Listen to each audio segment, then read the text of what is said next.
our lights so you can dance and sing.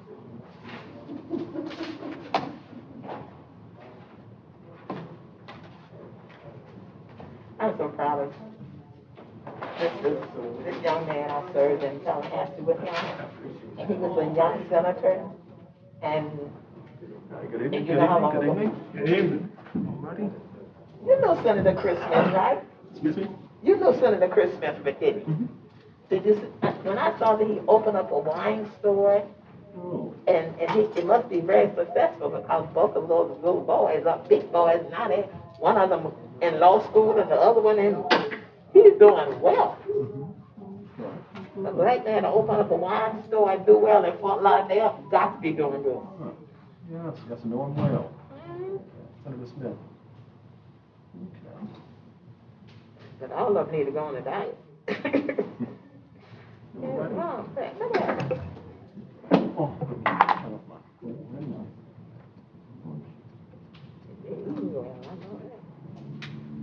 I like the name. He said Smitty. He's named it after himself.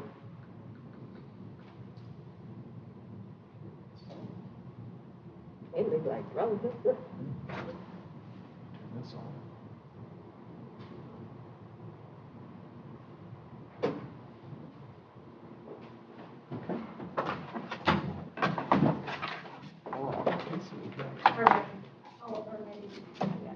Are we expecting Councilman Smith? I haven't heard anything different.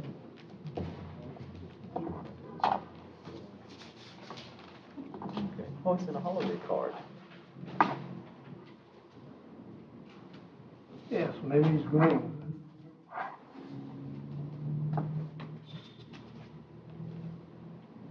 Sistrunk. Oh, he's on Sistrunk Boulevard.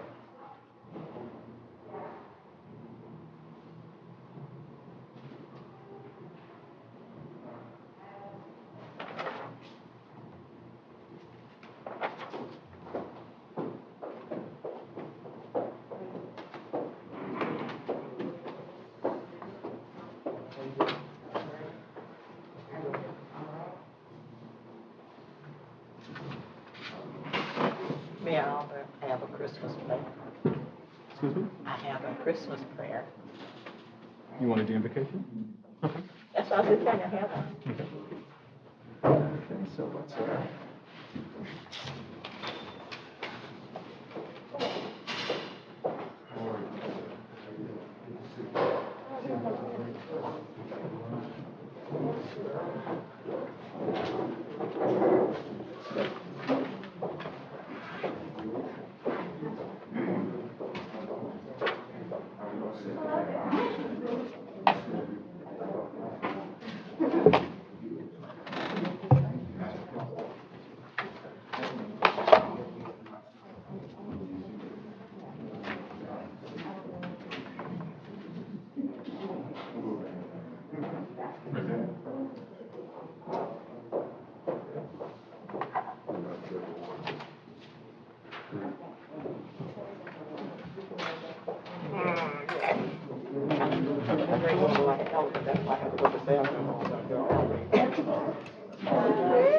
okay, what's that, extra? Okay, good. Yeah. Oh, okay, well, thanks.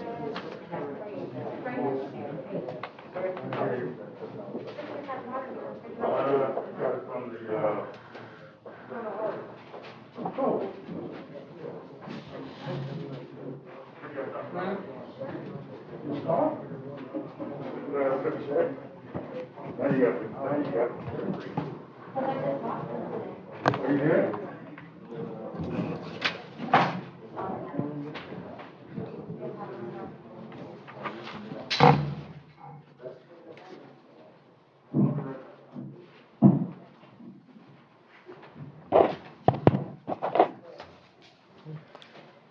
Good evening, everyone. We're going to get started in just a moment. We have just a few items that we're wrapping up, and we should get started within the next 30 seconds or so. Thanks so much.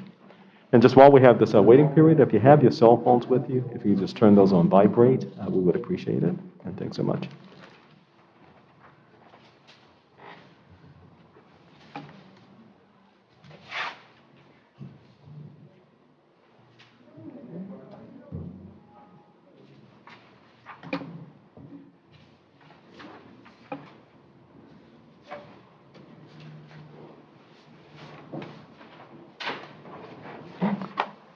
Again, we'd like to thank you so much for attending this town council meeting of the town of Magnolia Park. At this time, we're going to call the town of Magnolia Park regular town council meeting of December 15th, 2020 into session. Roll call, please.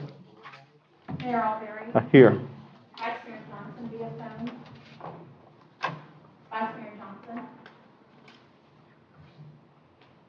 Councilmember Green. Here. Councilmember McConnell. Here. And Councilmember Day. Here. Thank you so much. At this time, let us stand for our invocation, please.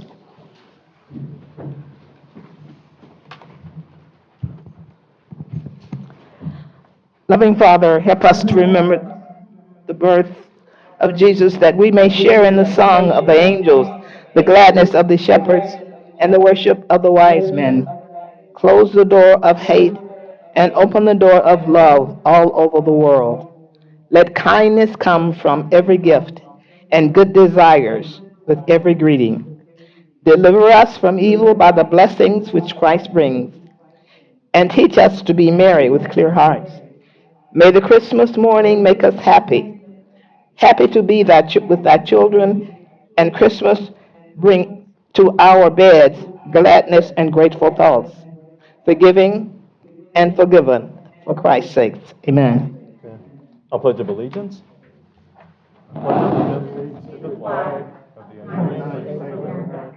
And to the republic for which it stands, one nation, under God, indivisible, with liberty and justice for all. Thank you so much. You may be seated. At this time, we'll attend to our agenda. Are there any additions, deletions, or substitutions to the agenda? Mr. Mayor, if you would consider adding items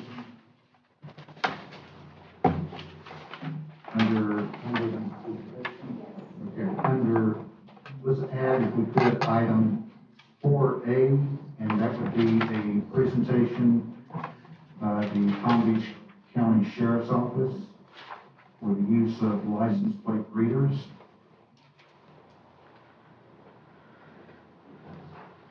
Okay, so noted. Any other additions, deletions, or substitutions? Seeing that there are no additionals, is there a motion to approve as amended? So moved. It has been moved. Is there a second? Second. It has been properly moved and second. All those in favor, aye. Aye. Opposed, same sign. It is carried. Thanks so much. And of course, normally on our agenda, we would have those consent items, which we have none for this agenda. So we're going to continue on in our agenda. Our next item is item 4, and this would be 4A, the proclamations and presentations. So at this time, we'll have our presentations by the Palm Beach County Sheriff's Office relative to the apparatus that they are proposing. Mr. Mayor, my recommendation, Vice Mayor is on the phone. Let the record reflect that Vice Mayor Johnson is in attendance through the telephone. Thanks so much. So noted. Okay. All right, Captain. Good evening, Mr. Mayor. Good evening. The town council, all of your respective places. Tonight, we're here to talk about automatic license plate readers and having those units placed here in the town of Magnolia Park, ESO District 2. With me tonight is Detective Wayne Black, who will be able to answer any questions that you may have regarding these units. Okay? At the time, I'm trying to go to the Detective Black. Good evening, everybody. How are you? Good evening. So I'm here to discuss automatic license plate readers and how they're useful as long as how moving throughout the county with these systems. When I started this project about 4 years ago, license plate readers have been around probably over the last 10 years or so, but they became highly effective over the last past, I would say, 4 to 5 years, when we're able to share that data information between different jurisdictions, meaning different cities throughout the whole state of Florida, throughout the whole country. Once we were able to start sharing that data, it became a useful tool in not only apprehending suspects of crime, but also as well as finding missing persons, endangered persons, missing Amber Alert, anything to do with a vehicle where you're looking for a suspect or a missing person. License plate readers have played a vital role in that, and we're continuing to expand the project. Well, my first city was, I believe, between Lake Worth and Wellington. Both those cities funded license plate programs, and I initiated placing these readers throughout the city of Lake Worth and Wellington. Shortly after that, the town of Lake Park came on board. I was able to do the Palm Beach International Airport. I was able to do miscellaneous cameras throughout the Palm Beach's jurisdiction, as well as movable trailer systems that we can place at our discretion. Soon to be part of the program, as well as Magnolia Park, will be the city of Royal Palm Beach and additional cameras throughout Lake Worth and Wellington. As I move forward with that, the benefit of the system, like I said earlier, was for the missing persons and the endangered persons, as well as subjects or suspects in criminal investigations. Here in Magnolia Park is unique because this is one of the first times that PSO is funding the actual cameras, installation, and yearly licensing fees that go along with that. PSO will be funding all of that. So in essence, there won't be any cost deferred over to the city. In the other cities that I have done, they have had the responsibility to pay all of those funds, but in this case, we were able to fund the cameras that we intend or we'd like to be putting in your city.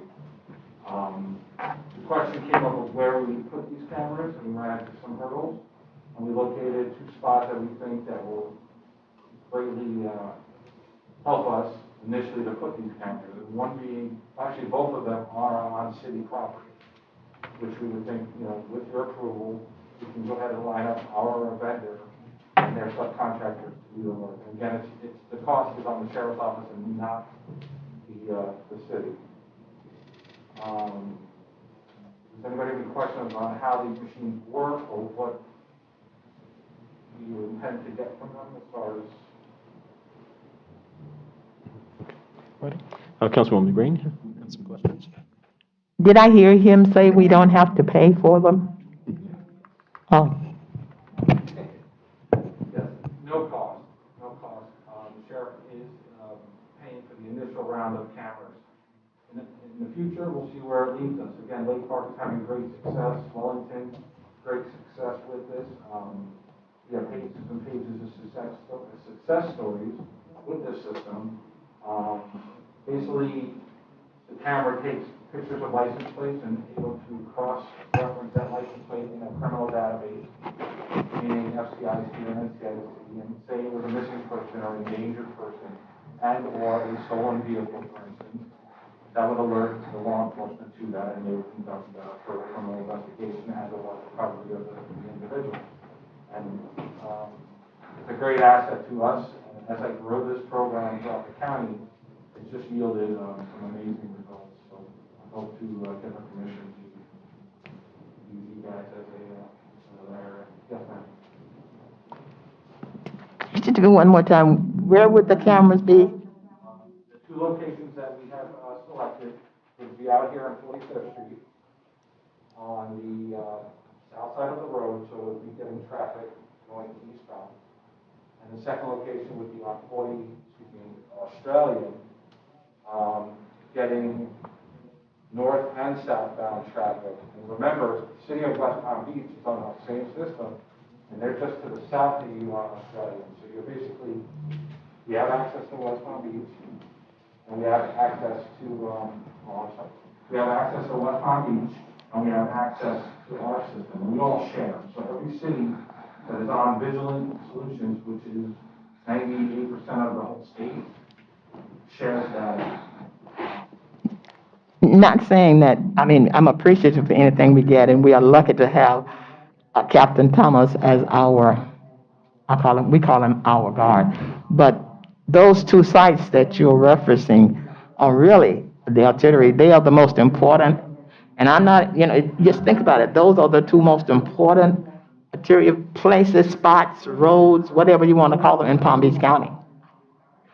So I think that's one of them. We have Magnolia Park is lucky and blessed to have those Australian and 45th Street, because that's what makes us so important, and to be able to, you give them those prices to us and say, we don't have to pay for them, but I'm not saying you're not giving it to us, but we earn them because we have 45th Street in Australia. No, it's an excellent site, and we got those sites by default. Mhm. In many words, because of what some of the county issues that we face of putting this equipment on the roadway, and we're working through those hurdles. But we got these sites as default, which turned out probably to be better sites than we initially picked, as a response to your statement. So I think it'll be a very big asset to us in making the community safer and Oh, we thank you.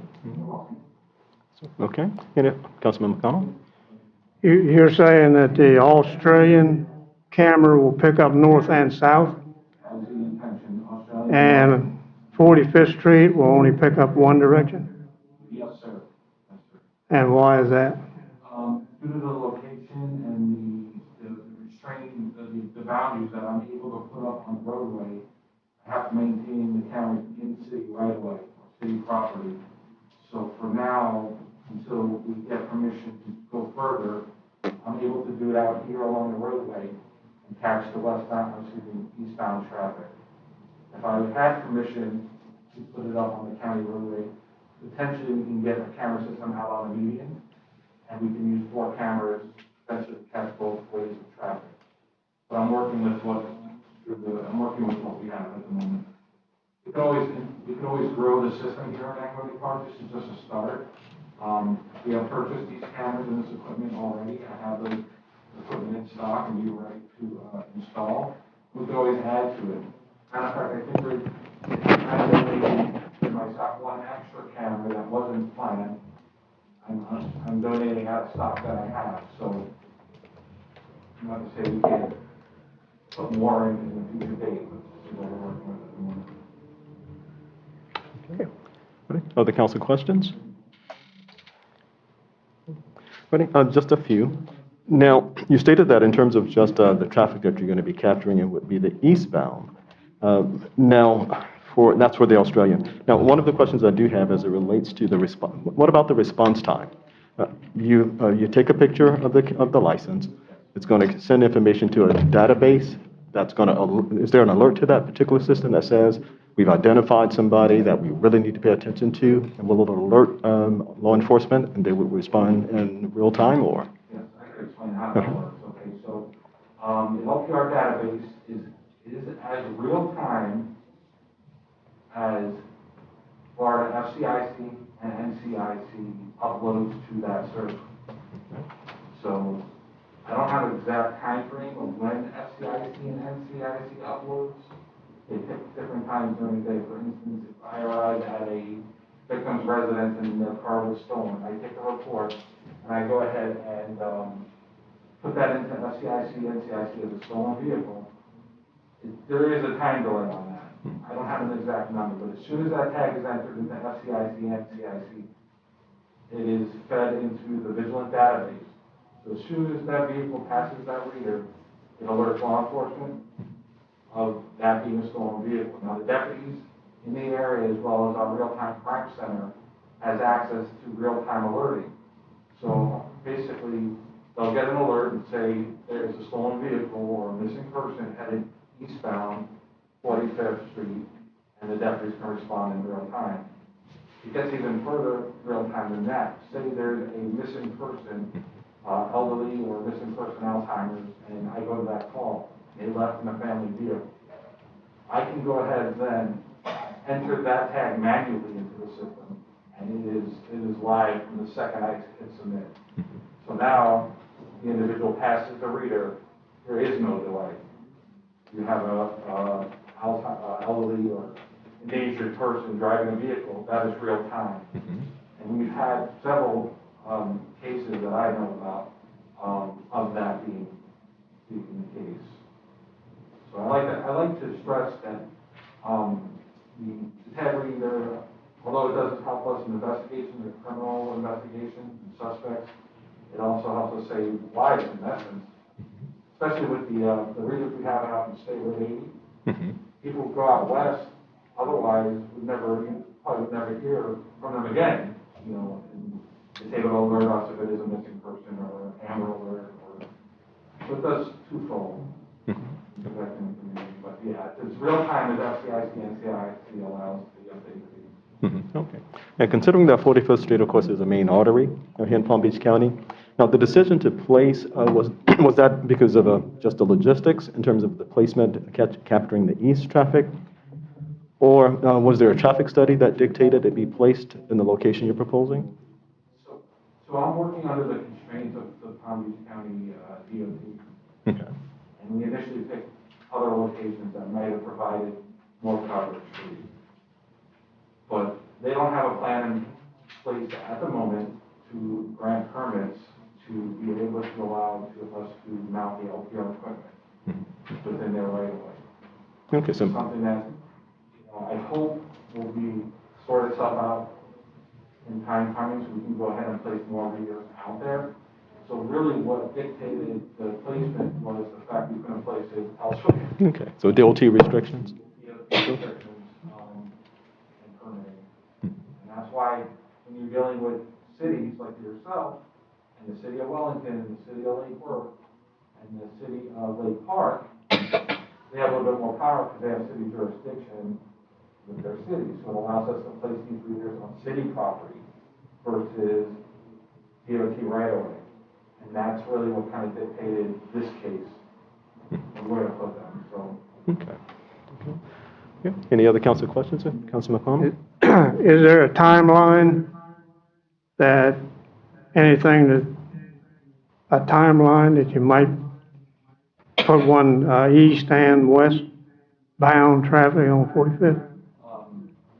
Anything barring the funding and the permission to do so, I'd love to be able to do it.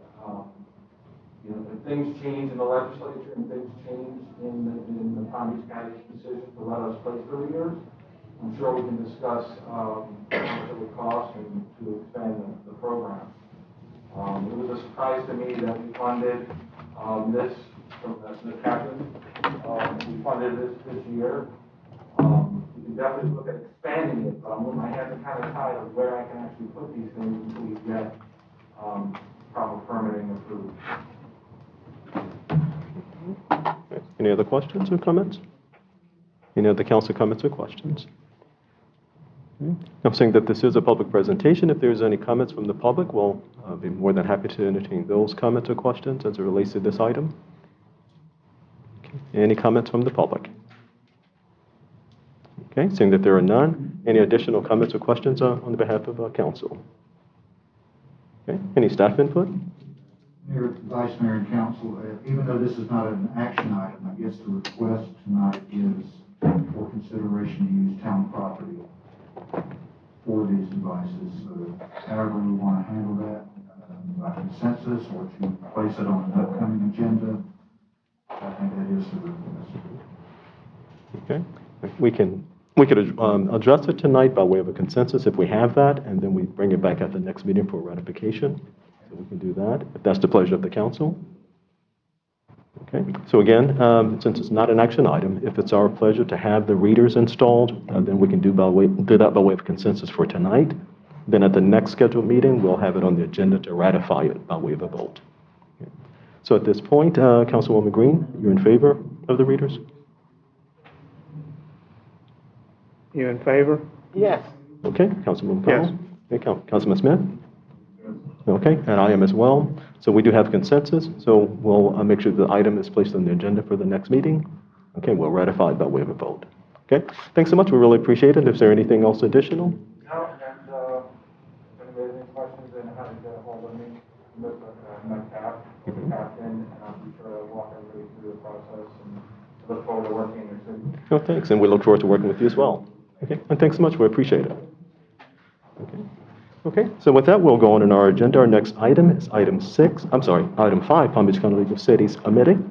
No update for you tonight, Mayor and Council. As I told you at the last meeting, the December Tri-City Barbecue was canceled because of the coronavirus, so I will bring to your next meeting the dates for the January league meetings. Thank you, sir. Thank you so much, we appreciate it. We're going to continue on our agenda. If you have one, we're at item 6. We have item 6A, and this is Resolution 2020-13. And this has extended the disconnect date for utility payments in the 90-day calendars. Ken?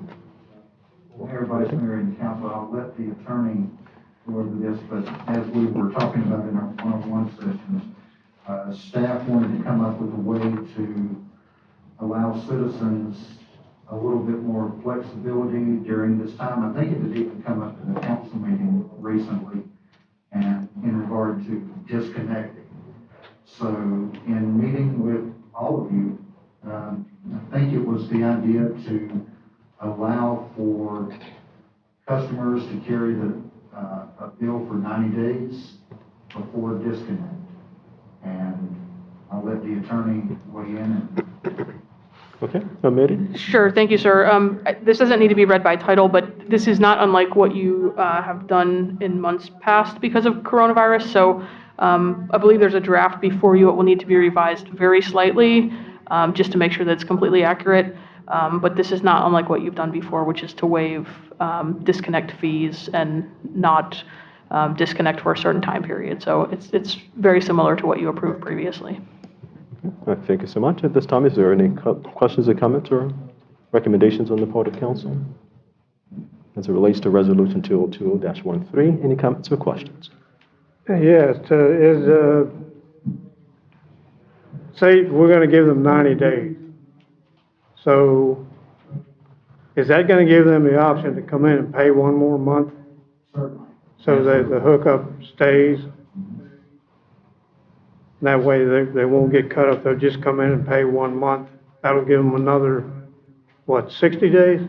That's a great question. So if they were, let's say they came up to the 90 days and they came in and paid 1 month, that would put them back at 60 days. So they wouldn't be subject to disconnect at that point. Yeah, I just think, you know, we need to do everything we can to make it where they don't get cut off. Okay. Other comments or questions? Okay. Yes. Okay, Councilman Smith? All right, so let me ask the question. I asked the question in one-on-one, so I'm gonna ask it again so I can get clarity and you can be crystal clear to us about, let's say hypothetically, we have this resolution of 90 days. However, the resident of the district is struggling to make that 90-day period, and they encroach it to 120 days. What do we do as a township when they keep their target into that 120 days? So that's another great question, and Councilman Smith, what we would do, as it's reaching the 90-day period, we're gonna be in contact with them. And we're gonna try to work everything out possible, and I think most people would agree that we do that. So if, you know, if it comes into that period of beyond 90 days, they are subject to disconnect. This does give us the flexibility to work with people.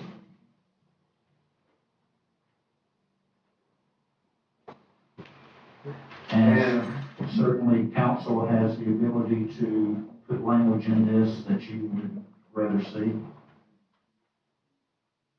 I definitely gonna need, I definitely want to see the language that, we should put the language in it there. So it will be clear, especially when it comes to the late fees. As they exceed the 90 days, and that, you know, is it a daily fee or something like that? If it accrues daily, how does that work after the disconnect actually happens? If it comes to that, we hope that it doesn't. We definitely hope that it doesn't, but once they are disconnected, they would have to pay their balance in order to be reconnected. Okay. Amity, and then we'll come to McConnell. Yeah, that's correct. The only other thing I was going to add is that this resolution as presented before you it's allowing for the waiver of fees and no disconnects for a 90-day period. So anything above or more than that 90-day period would not fall within this resolution unless the council were to approve a subsequent resolution in the future to extend that further beyond that date. But as drafted, this is for an additional 90 days. Councilman McConnell, and then we'll go to Vice Mayor. Yeah, Councilman. well, Okay, McConnell and Vice Mayor, then we'll come to Councilwoman Green. Yeah, In one- that order.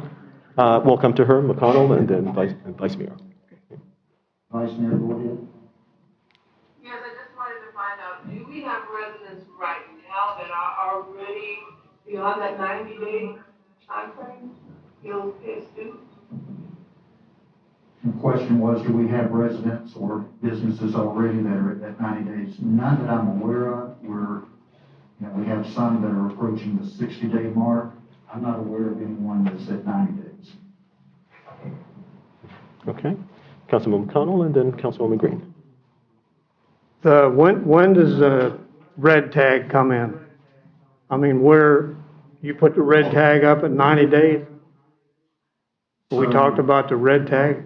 Once we go over 90 days, we would put a red tag on their door saying that they're subject to disconnect within 24 hours. So is there a way we could do a yellow tag at 60 days? So as to kind of give them a heads up?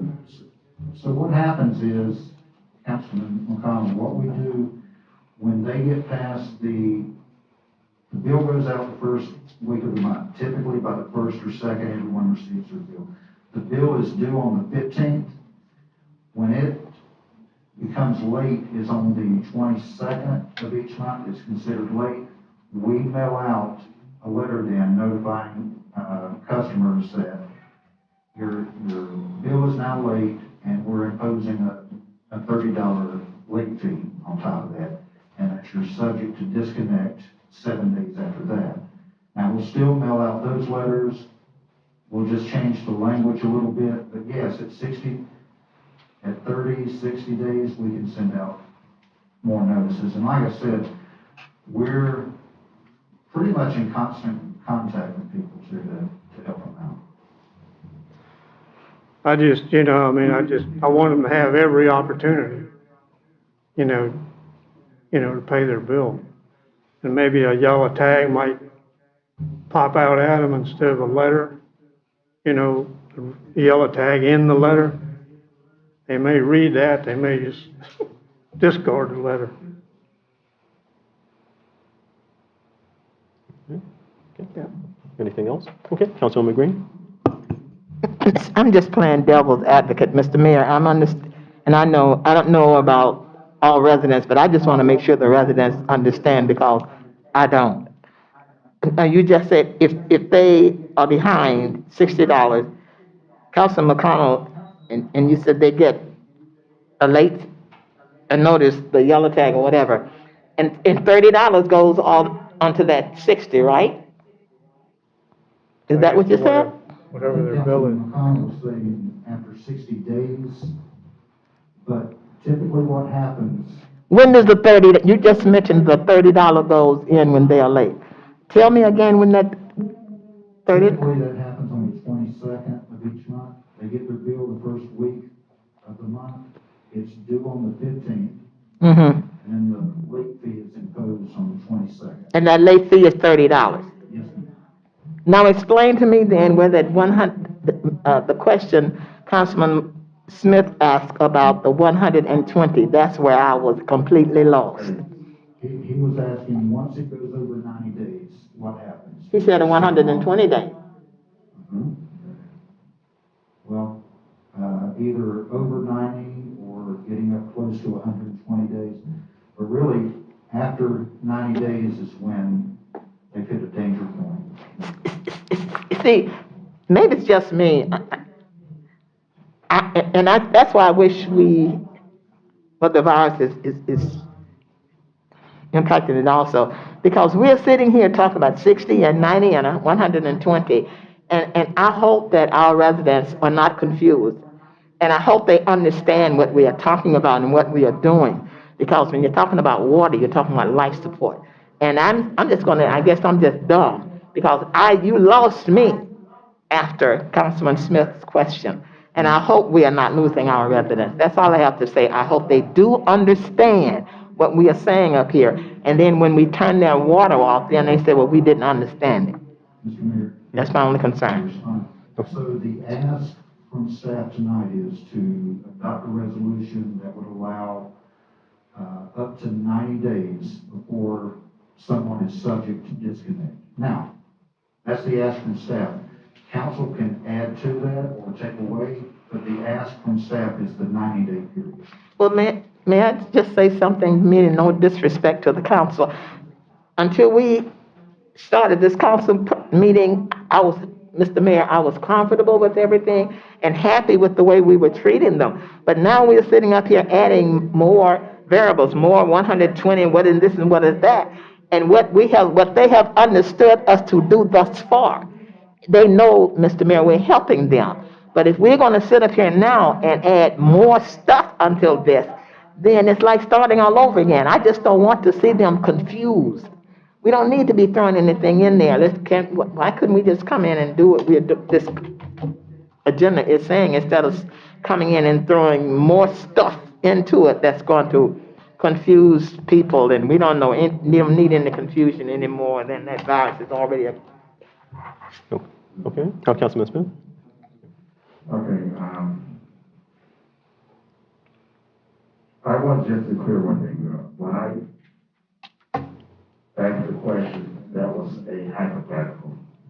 It was never my intent to confuse, and I used the math of 120 days. However, that did confuse, so I'm gonna be the first to apologize to the council and anybody that's on Zoom and just getting confused. But the resolution is 90 days, as the attorney had explained. And so, after 90 days, a conversation is gonna take place with the town manager, and they're gonna do everything in the power to keep communicating to you. But once you reach that 90-day period, there's the threat of interruption in your water service. So I apologize for any confusion by mentioning, I'm gonna say it again, the math of 120 days, that was not my intent. Mr. Mayor. So noted, Councilwoman Green, and I apologize. go right ahead. I apologize, Councilman Smith. I did not say it. I know you're like me. You're only doing it to help. So I didn't insinuate that you were confusing. So, okay. Okay. Ready? So let's see if we can sort of unmuddle it. Back in June, the council made a decision based upon, primarily because of COVID, and we understood the economics of it all. So the council made a decision that there would be no shutoffs at all. That decision was an open-ended decision, so it had no expiration date, had no time parameters, anything else. So what the resolution now is looking to do is to establish and then codify a period of time, as opposed to having it open-ended the way that we did it. And staff went through and they crunched some numbers, and I think it was a very good question on the part of Vice Mayor, because she wanted to know, have we ever experienced anybody who's ever gone over the 90 days, which is being proposed? So I'm imagining then what happened was that, just based upon the experience that has been seen here in the office, with persons getting behind and catching up, it has never exceeded 90 days. So I would imagine that's the threshold that was established, just based upon the experience thus far. And so the recommendation from the council, from staff, is as opposed to having it open-ended so that it just goes on into perpetuity, perhaps 120 days, 140 days, 300 days, and then and the person gets further behind. Do we want to establish a stop point that, yes, we will allow the bills to go at no more than 90 days, as opposed to leaving it open-ended as it is now? So that's the ask, if you will, of the from staff, as it relates to the proposed resolution. But again, as stated, as a legislative body, you make the decisions how long you want it to be. If you want it to remain open-ended, 60 days, 90 days, just whatever this body here decides, would be the time parameter set in the document. Okay? So with that, if there's discussion as to whether you feel 90 days is not sufficient, more than sufficient, feel free to, at this point, to just any recommendations, suggestions, ideas, recommendations you have. So the floor is open. Well, it wasn't my intent to confuse anybody. I just wanted to make sure that the residents and all of our customers have every opportunity to pay the bill. So that they're notified that, we're gonna cut your water off. Certainly. I mean, I agree with the 90 days, but the residents and all the customers need to have every opportunity to pay the bill. Well, absolutely, certainly. And, and if I'm not mistaken, I think another city, and not that we do what they do, because every municipality and city is different. I don't remember the city that just last week around this time passed a resolution that they themselves moved, I think it was 60 days or 90 days as well. I forget the city that was on the news that they also adopted a resolution. And again, all of this is based upon the experience that has been seen thus far during the pandemic, and therefore the recommendation for the 90 days. But again, just whatever this body decides is what we would put in the document. Okay. So other questions or comments? Okay, Councilman. I have a question, and I'm going to direct this question back and ask it. I'm going to direct it to the attorney. I know each municipality has their provisions that they got in place, but at some point, well, I would think, and correct me, I'm talking to the attorney, when it does get to the point where we do have to interrupt service, is there a guideline that has to be followed through the health department as far as cutting water off? I'm asking you that. Yeah, there are definitely statutory requirements, there are noticing requirements which you follow. I think that gets to a different discussion than this, but certainly there are processes and they're already in place. You already have those in place. Other questions or comments on the part of council? The last comment, and then of course we'll go out to the floor, would be that, and just the tenor of the conversations as it relates to staff, one of the things that when there's no certainty, it creates confusion within the body who actually oversees the process day to day. At what point in time can you take your liberties to make a decision that resident one is now 300 days behind?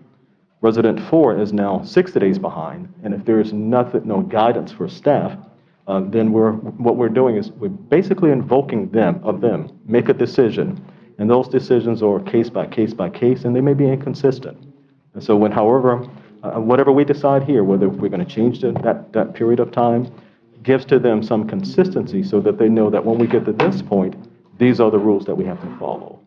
Okay, Councilwoman Green, did I see your hand or? Okay, if not, then if there's no other questions or comments on the part of council. Okay, if not, then we'll go out to the floor because we want to make sure that we garner public support as well. So if there's any comments or questions, and just as you come to the mic, if you have any comments or questions, just come to the mic. And again, the conversation at this point, what's being proposed is that the town of Magunya Park implement a 90-day time limit by which a person can go without paying their bill. That is in essence, what's being proposed. So any questions or comments from the floor? We'll entertain those now.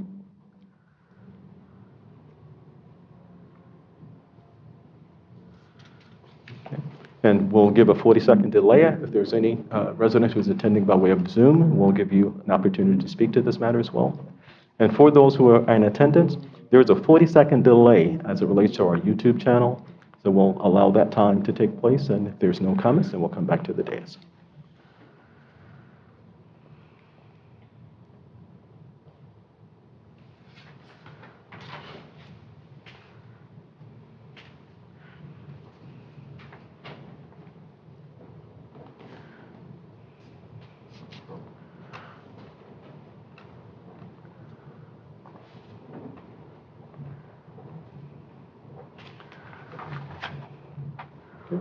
Seeing that there's no comments from the floor via our YouTube channel, we'll now close the floor to public comment. So if there's any additional questions or comments on the part of council, we'll entertain those now before we move to a vote.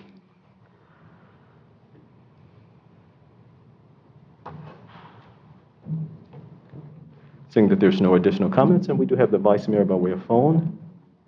Is there a comment there or question? Okay, seeing that there are none. So at this point in time, we've had sufficient conversation.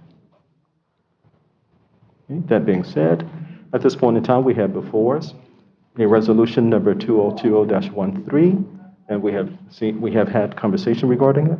Now, this is an action item, so at this point in time, we will entertain a vote as it relates to the proposed resolution. What is your pleasure?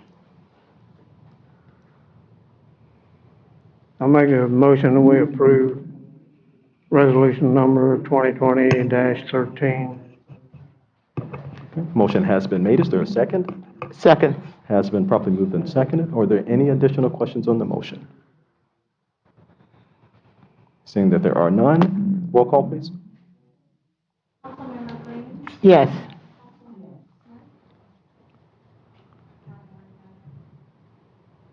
Yes. Councilmember McConnell, Yes. Vice Chair Johnson, and Mayor Perry. Yes. Thank you so much. At this time, we'll move on in our agenda. Our next item is item 7A. And this is a request for a fee reduction for the use of the Jackie Robinson Baseball Field at 1233 53rd Street, Magnolia Park, Florida, by the Gladiator Athletic Association of Wendell Park. If the applicant is here, we would ask if you just come to the mic. And when you come, just state your name and address for the record.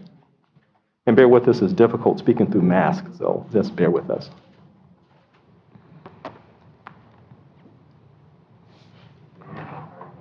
Good evening. My address is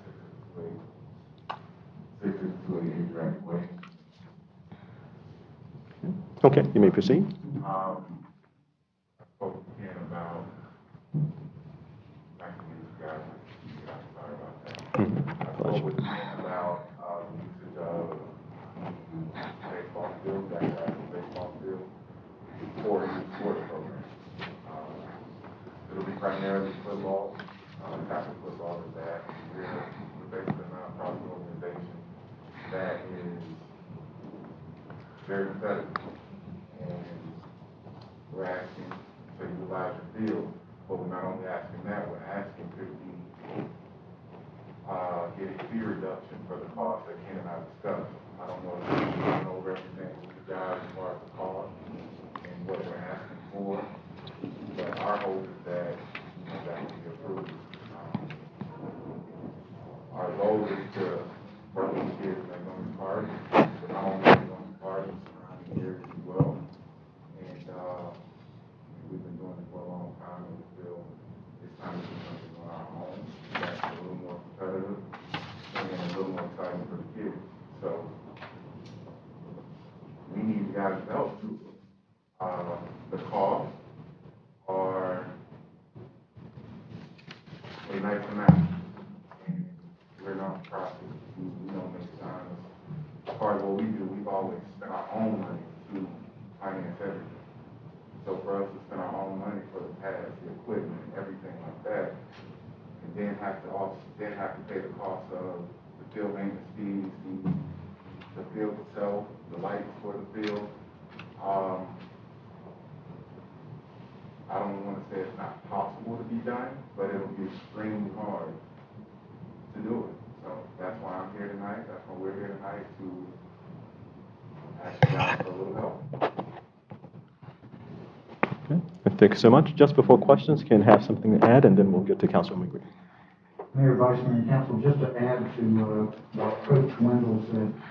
So as it stands right now, without a reduction, the team would pay for the cost of the lights. Whatever that bill turned out to be every month, we would simply give him the bill minus $35, which is either $32 or $35 at FPL. That's just a standard base rate just to have the lights, whether they're on or not. So he would pay the light bill. But in addition to that, they would pay a $100 per month maintenance fee, and then the field usage would be $125 per month. So that would be a total of $225 in addition to the light bill, which is if he's going to use it twice a week, which is what he's after, Tuesdays and Thursdays from 6 to 8. Using the lights, that's probably going to run him, and this is a educated guess, between $300 and $400 for the lights use. And don't hold us to that. It could be more, it could be less. His request was to Pay the light bill only. And certainly that's council's pleasure. Okay, thanks so much. Councilwoman Green?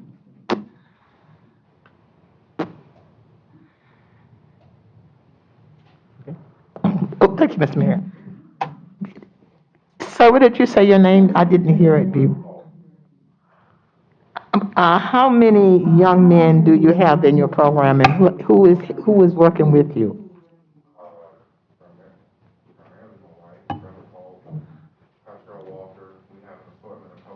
Herschel Walker? Okay. And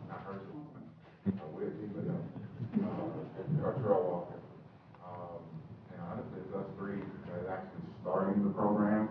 As far as coaches, we plan on having for the spring season.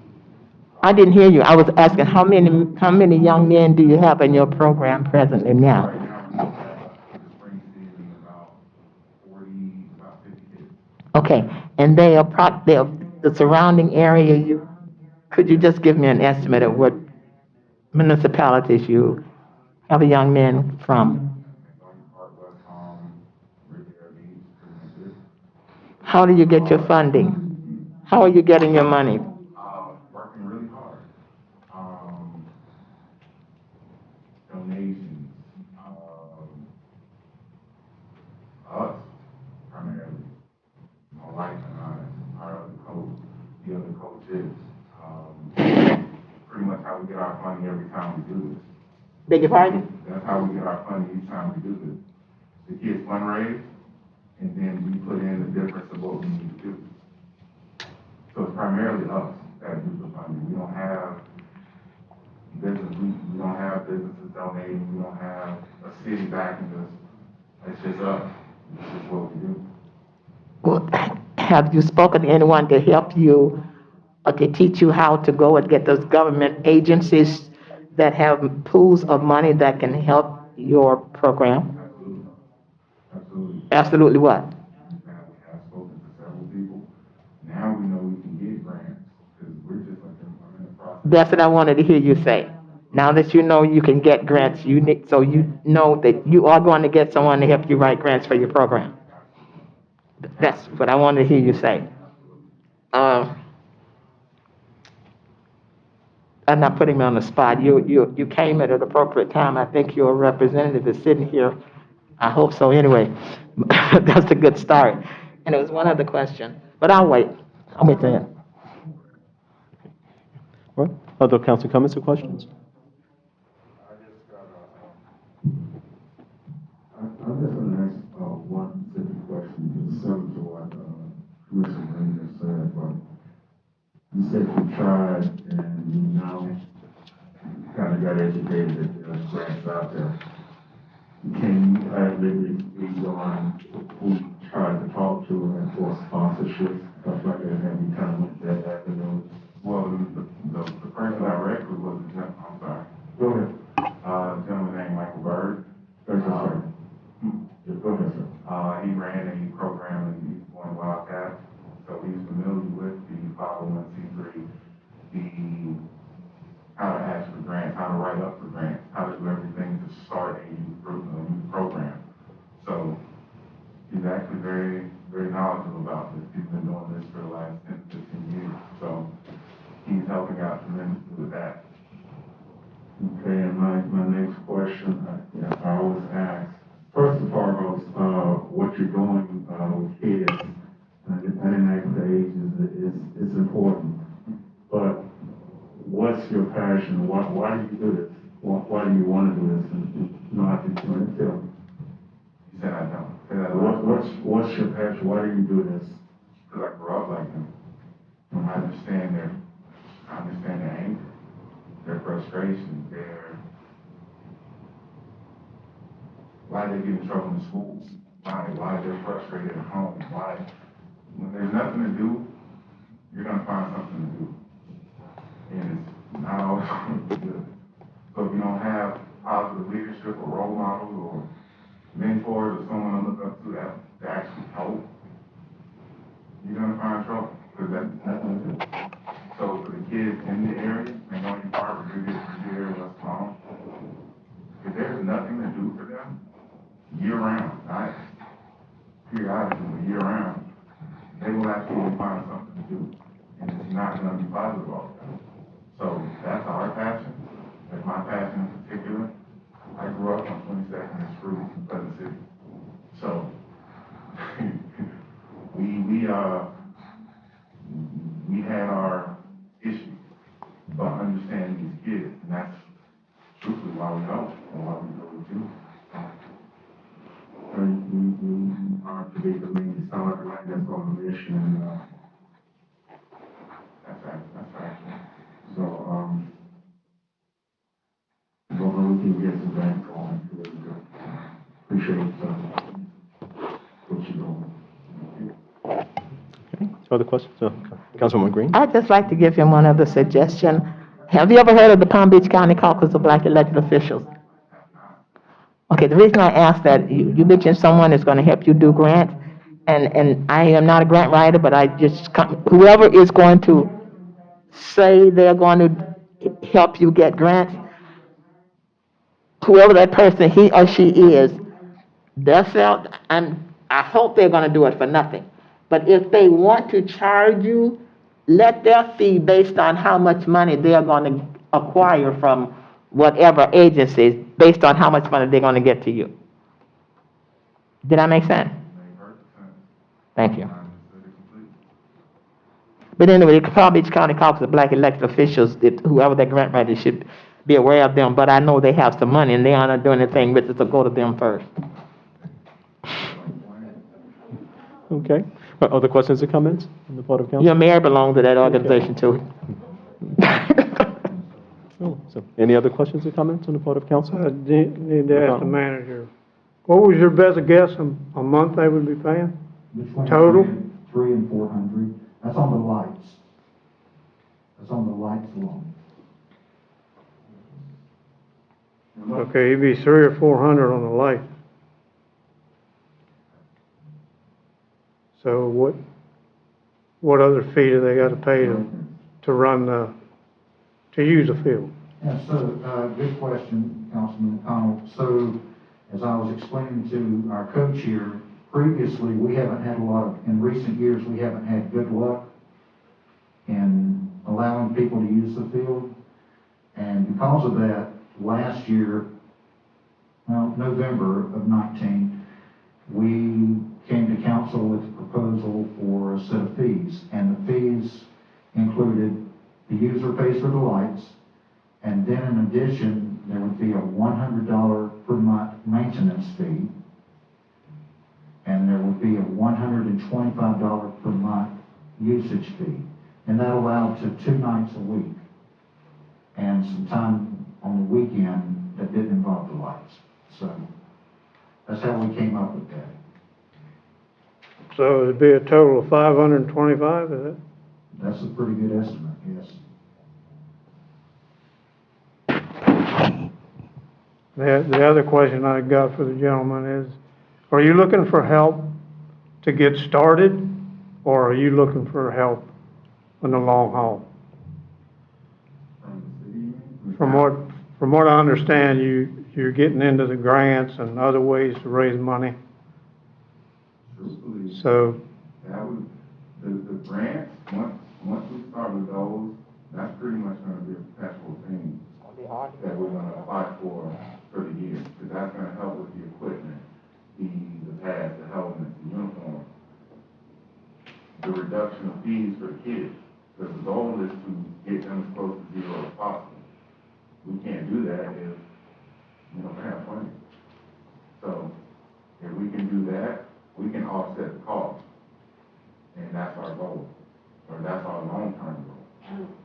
so what you was looking for, if I understood it right, you was looking, you'll pay for the lights, and we'll like us to forgive the rest, right? That would be my absolute hope. Being that Ken said there's nothing the town can do about the light, that's something we have to pay, that would be my hope. Well, you're right, absolutely right about the kids. And It's my feeling we need to try to do something for you because they do need supervision and guidance.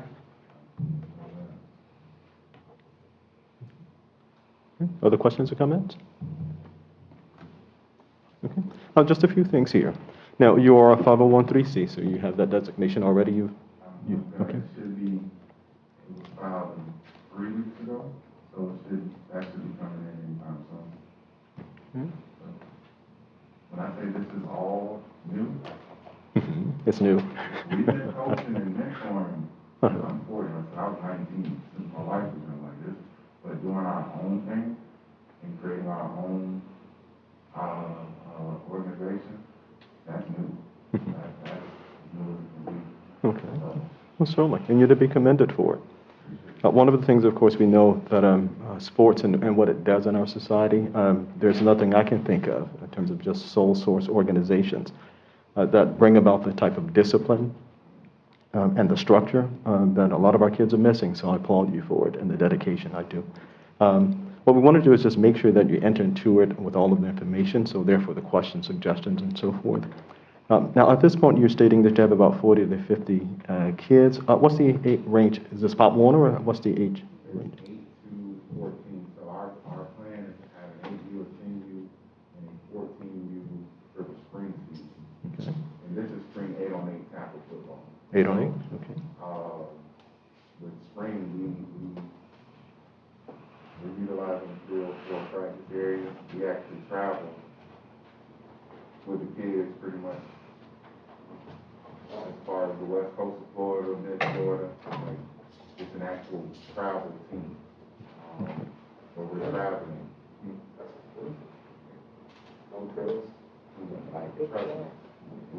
I know. We've been doing it. And it's just, we're doing our own. So, it's expensive. It's costly, but we try to offset those costs by fundraising. Before the virus, we were at public stores and different places like that. We were on Palm Beach Lakes in Australia, because that's where the bulk of our kids are from, asking parents or people in the area that they donate and help out. And thankfully they did it. Like, the kids could do. And all the money, anything we raise, it goes directly towards the kids. Like, Oh, certainly. Right. And those are the things, of course, as I've said, I want to make sure that just whatever's being proposed and whatever's decided is realistic because of the environment that we live in at this point in time. It's kind of difficult. Now, do you have a participation fee? You have a participation fee? All participants have to pay a application fee, filing fee, nothing like that at all? So, for the spring season, I just talked to because it's an entire league for the Florida team. And the fee normally is $160 per kid. He reduced that to $80 per kid for our kids. So $80 per kid plus whatever our uniforms cost. That's going to be the fee. Okay. And that's the fee you pay to the organization, so to speak, or? That's why I felt. Okay. That directly goes to them. That doesn't come to us at all. We supply the helmet pads. The kids and the parents are going to buy their uniforms because we order uniforms for the entire all the teams. They pay for that and they pay their fees. That's pretty much it. And the previous years when we did it, those fees got offset. So if we're able to fundraise, those fees get knocked down. Okay. It's probably going to be a little harder now. Okay. No, I asked about the fees, participation fee, right? Because generally what happened is that, generally what happened for those participating who are residents of Magonia Park, then of course we attend to those fees, not directly out of the coffers, but in terms of requiring that elimination of those fees for participants who are within the borders of Magonia Park. Now, are you currently in partnership with, or will be entering into partnerships with other municipalities, the Police Athletic League, or other organizations as well? No. Okay. We're typically doing this on our own. We'll make it happen. Okay. You guys hopefully. Mm-hmm. Okay. Now, here's where, at least in terms of just the cost associated, right now we're talking $525, just rough. At this point, we really don't know because we don't have a usage rate study. We sort of tried to do that before so that we assess the proper fees and we're not penalizing anybody When you consider that, if your office, well, we're going to pay the utility bill.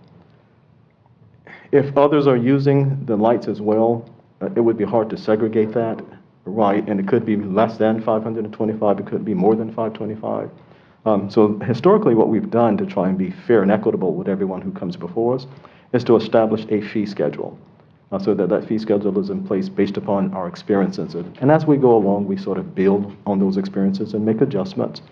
So where we are right now in terms of just what we require in terms of just a structured acknowledgement that this is what the town charges for the use of it, all things considered. If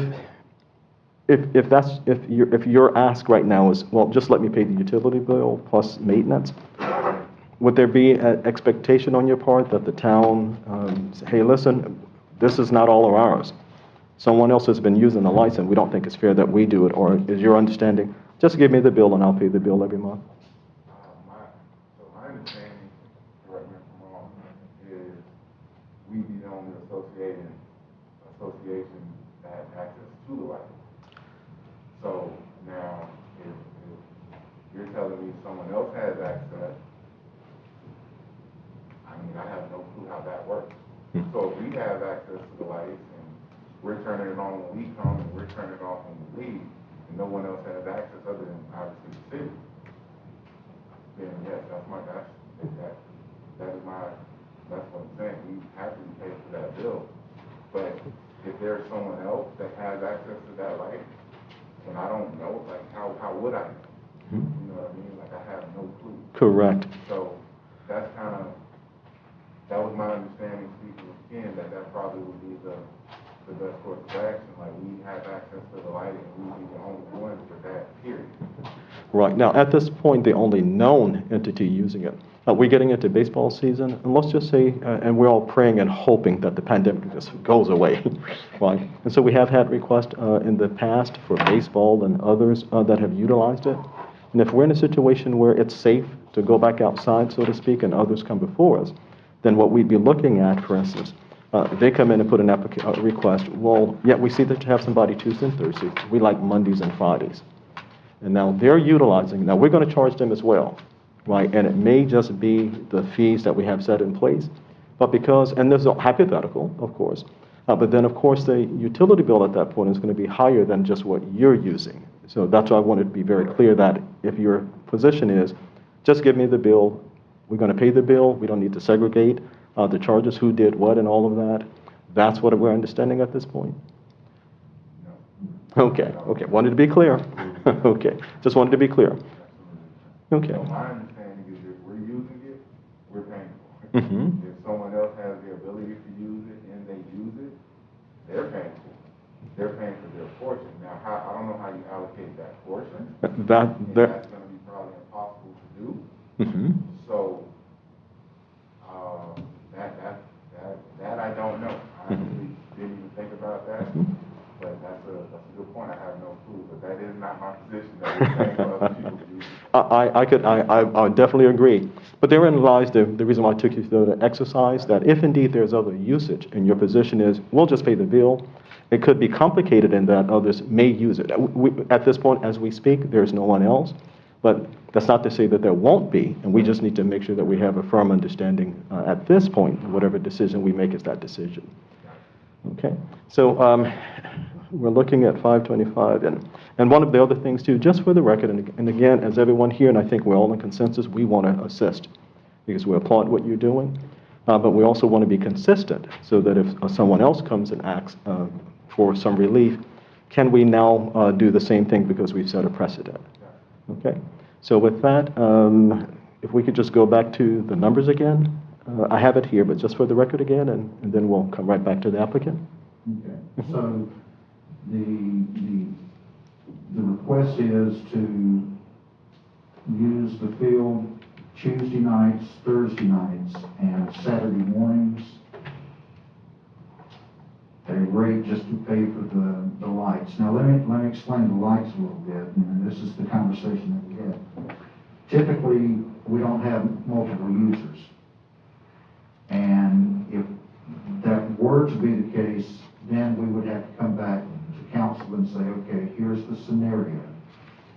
I don't anticipate another request. Once we get into baseball season, they're going to have a little bit more daylight to use, the spring forward kind of thing. They have a little bit more daylight, so the use of the lights wouldn't be as much indeed. So that's kind of where we were going with that. But if there was another similar request, we'd have to come back to council and say, we now have an additional user. What's your pleasure?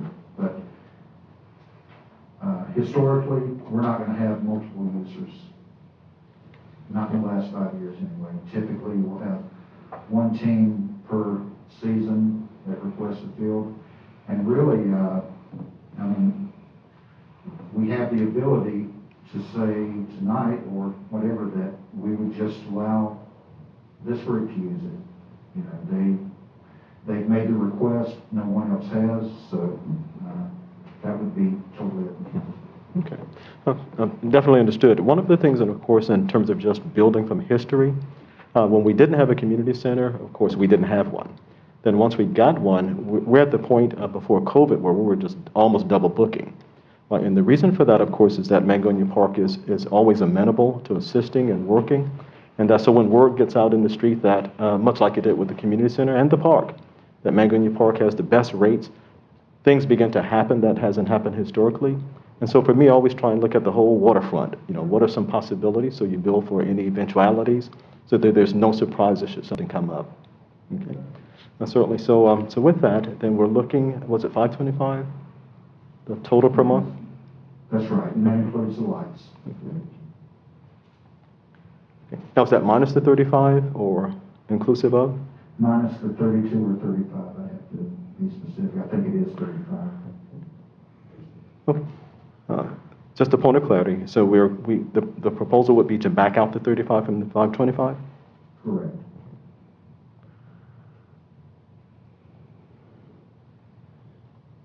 Okay, so we're talking 490 per month, all inclusive? All inclusive, yes. Okay. I'm sorry? That's on minimum, that's at the $300 range. That's on the low end, so there could be more. So I just wanted to put that out to you. Well, certainly that's understood that it could be more than that, but approximately 490. Okay, now so noted. Okay. So with that, we have the request before us from Gladiator Athletic Association to use the Town of Mangonia Park on Tuesdays and Thursdays and Saturday morning as the time stipulated, and by way of the request contained within the request that he submitted to the town at $490 a month. And of course, that's minus the 35 sort of relief fee, if you will. And that's what we have before us. Comments, questions? We're going to go to a committee, then we'll come back to the dais. Just two quick clarification questions for you, Mr. Mayor. What was the month time span, and what is the time on Saturday morning? So you said Saturday morning, is there a specific time? 10 to 12, and then what month time frame? So January 1 to the end of to April 30th?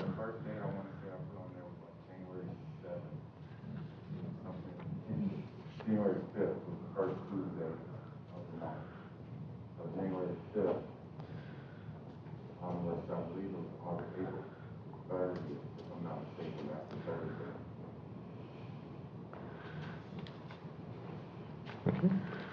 Thank you. And just one clarification, the last time that this was done, and I think it would be advantageous to do it in a similar fashion this time, should the council desire to entertain this and enter into an agreement with this entity, was to have the language be that there were the monthly fees and then that the utility bills would be paid in full, so that there's no ambiguity about the high and the low end, what the lights could be depending on when they're on and how long they're on.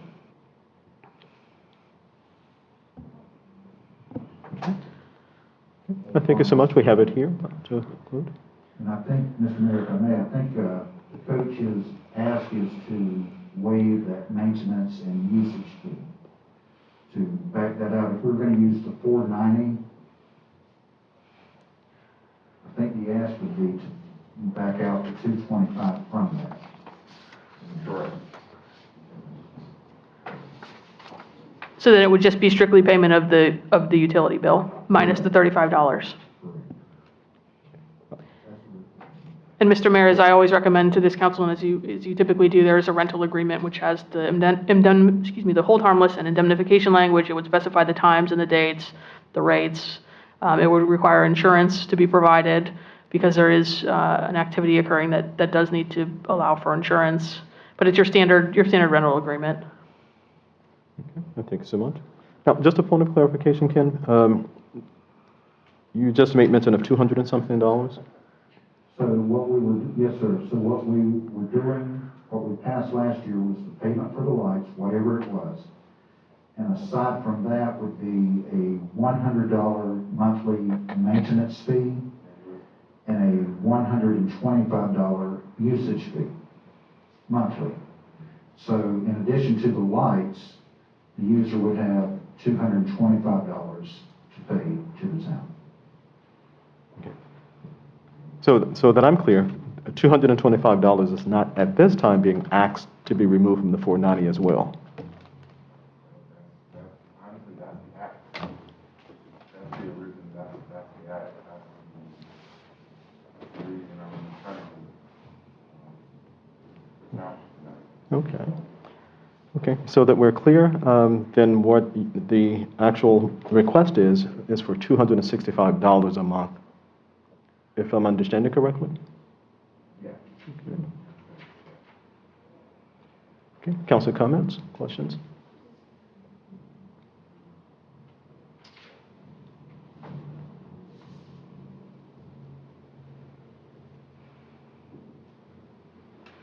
Okay, council?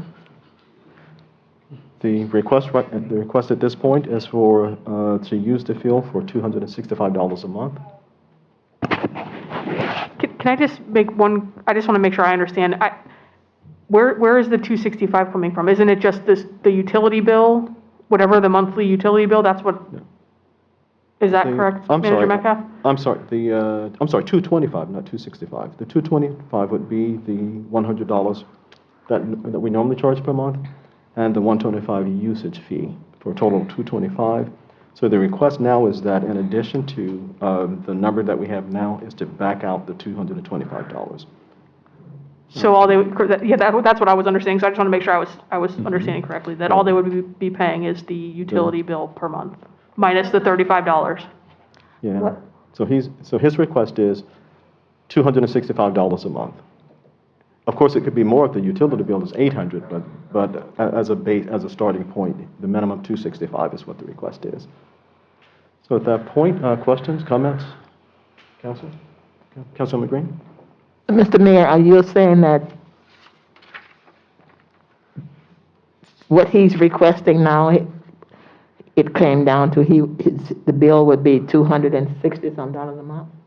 The request right now is to pay $265 a month. It's $265 a month?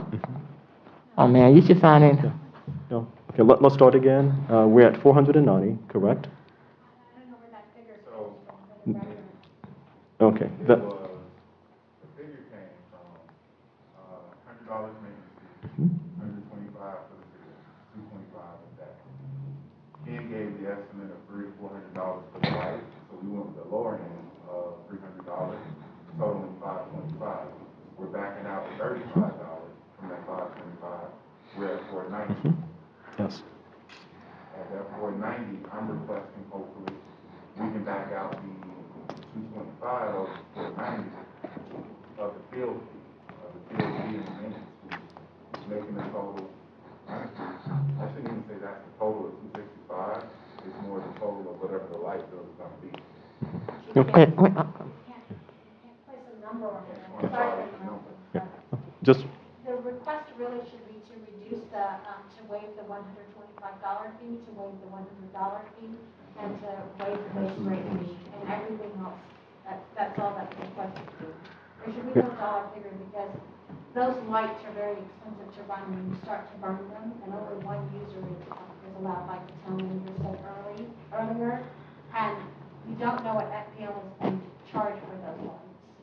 Okay, Be responsible for the FPL bill minus the base rate of $35. Correct. Just before I come to Councilwoman Green, so that we're clear, so we make sure no one's confused, the $490 was the number we started, that he provided to us, correct? That's where we started. The whole number in terms of the where did it come from? Why, it was a number that started from the applicant, and then we sort of began to work down from there. From Ken and I's discussion on, what the approximate cost might be. Correct. That's what, yeah. Okay, so just wanted to be clear that that's why we started at the 490. Okay, Councilwoman Green? I'll wait till the town manager gives us the final cost of what total of what it would cost him a month. I'll just wait for you to tell us. Councilmember Green, the final cost would be whatever the light bill is, minus the base fee of $35. So basically, whatever he uses in lights, that would be the fee. And it could be, and it is an estimate, between $300 to $400 per month. That's approximately what, okay, all right.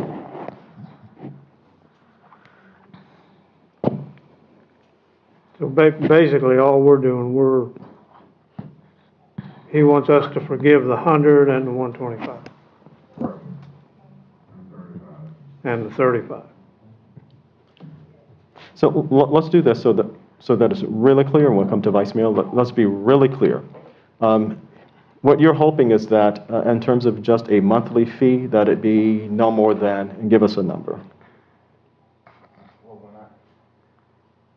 truthfully, just based on what we're trying to do, when I wrote everything up, if the town can give us, can do an in-kind donation for the field fees and the maintenance. We'll be responsible for the lights that we use, unless, someone else uses it, we'll have to figure that part out. But that's the request. If we can get the field fee and the maintenance fee, and we can utilize the bill to build up the program in the area. Okay, thanks, we got it. Okay, Councilwoman Green? I thought you just said to me, based on everything, approximately what it would be, a month would be, what the town manager just said, am I right?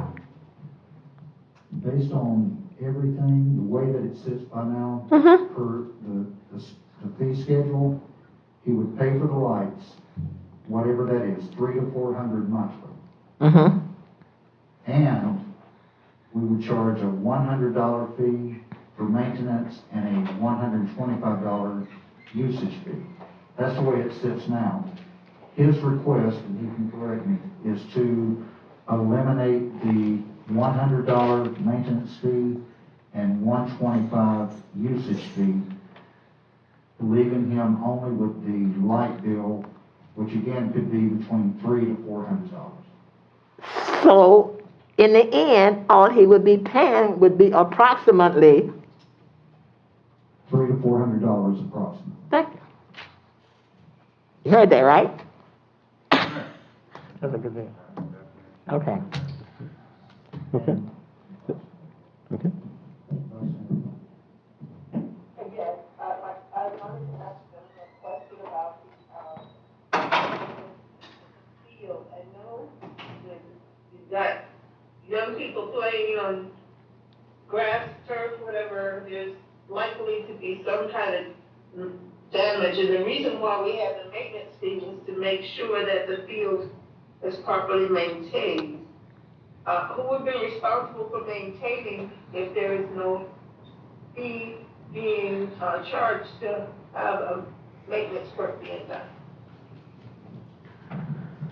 So, Vice Mayor, to your question, the town would still be maintaining the field. I think the coach, and I think he's sincere about this, has said they will make sure that everything is picked up, left in good order each time that they use the field. But as far as the turf, the park itself, the town still bears the responsibility to maintain that. And how many Magnolia Park students and residents and youth are going to be involved? The reason I ask that is because I remember in my visiting, especially the youth in Hampton Court, they were very concerned, when we're gonna get a football team? There's a good group of them in there who are interested, and I wanna know, have you surveyed Hampton Court? Are they a part of your roster? Yes, absolutely. How many? The count, I don't know the exact count or the number, but those are the type of kids we want in our program. A couple of our kids have actually lived in Hampton Court. The only reason I know that because my wife's an Uber driver. We have to go pick them up. So we pick them up before. So we want those kids in the program. What Ken was saying is hopefully the town can, send out flyers talking about the program to the residents so they'll be more aware and they can have their kids come out to the program. The total number of players on your roster is how many? For the spring, per team, it's 16 to 18 kids per team for the spring.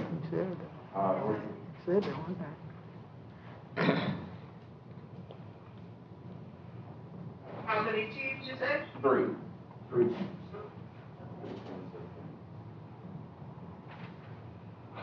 Okay, so you're looking at, around 45 players. Yes.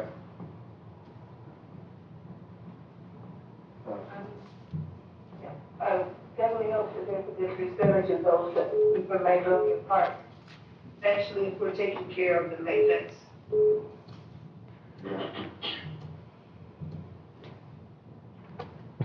Okay, she's all done. Okay. Other questions or comments here? Okay. All right. Generally, and here's just the business side of it, and then we'll go to a vote.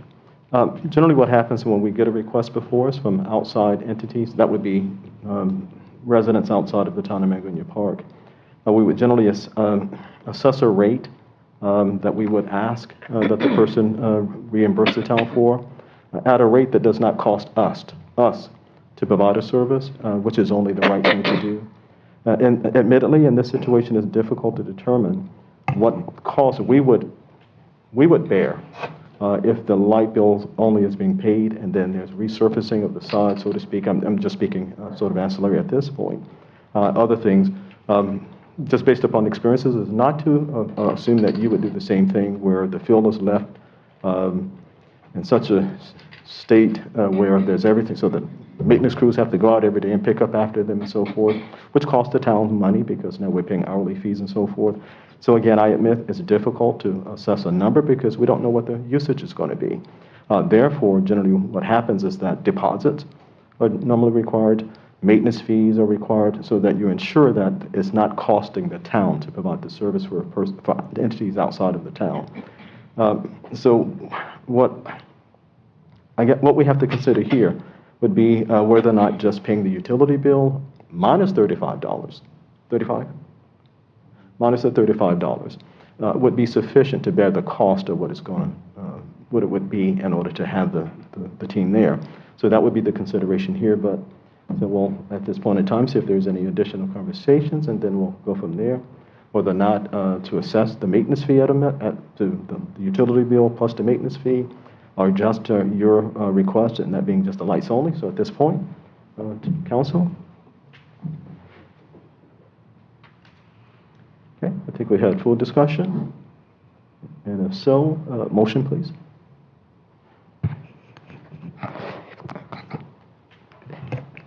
Mr. Chair, I make the motion that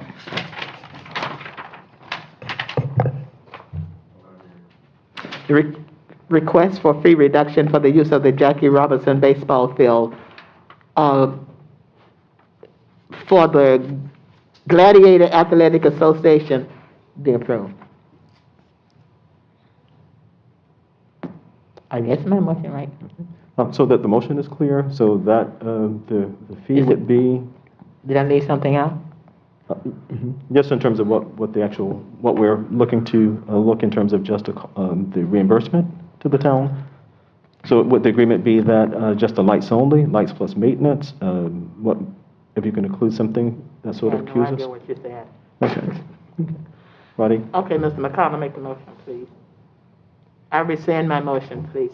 Mr. Mayor, I rescind my motion and ask Mr. McConnell to make it based on the clarity of the motion, because mine wasn't clear. Okay, so noted. Okay, a motion, please.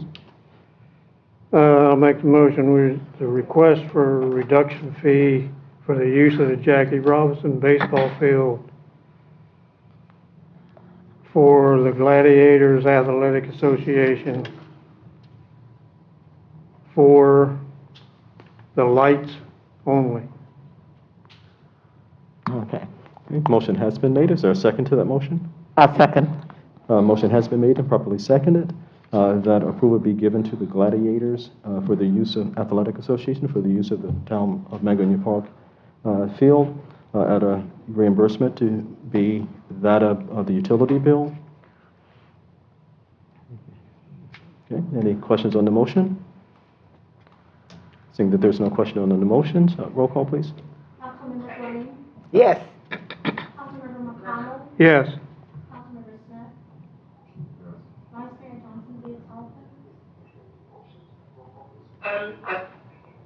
I didn't hear clearly on the full motion. Mr. For McConnell? the lights, to waive the other part of the fee, to charge them whatever the light bill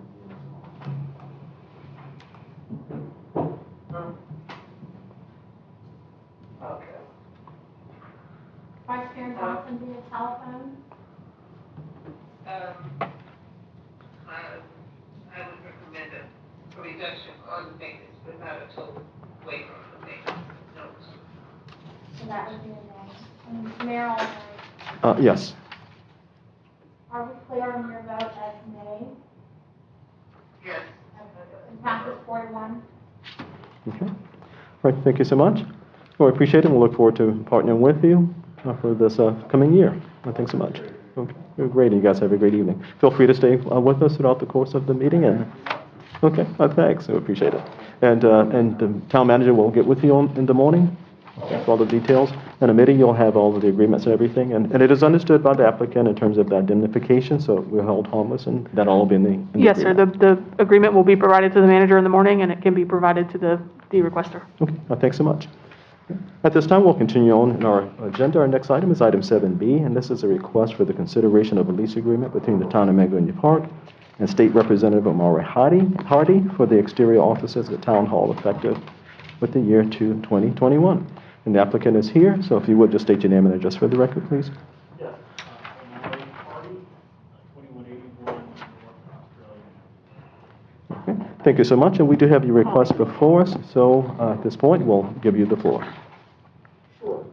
So my predecessor had a lease agreement with the town of Magnolia Park to lease this space next to where we are right here, which was previously leased by Congressman Hastings and his office as a regional office, that's my understanding. And basically, it's really important, obviously for me as a new representative, to have an office not only in the district, but in a central location in the district.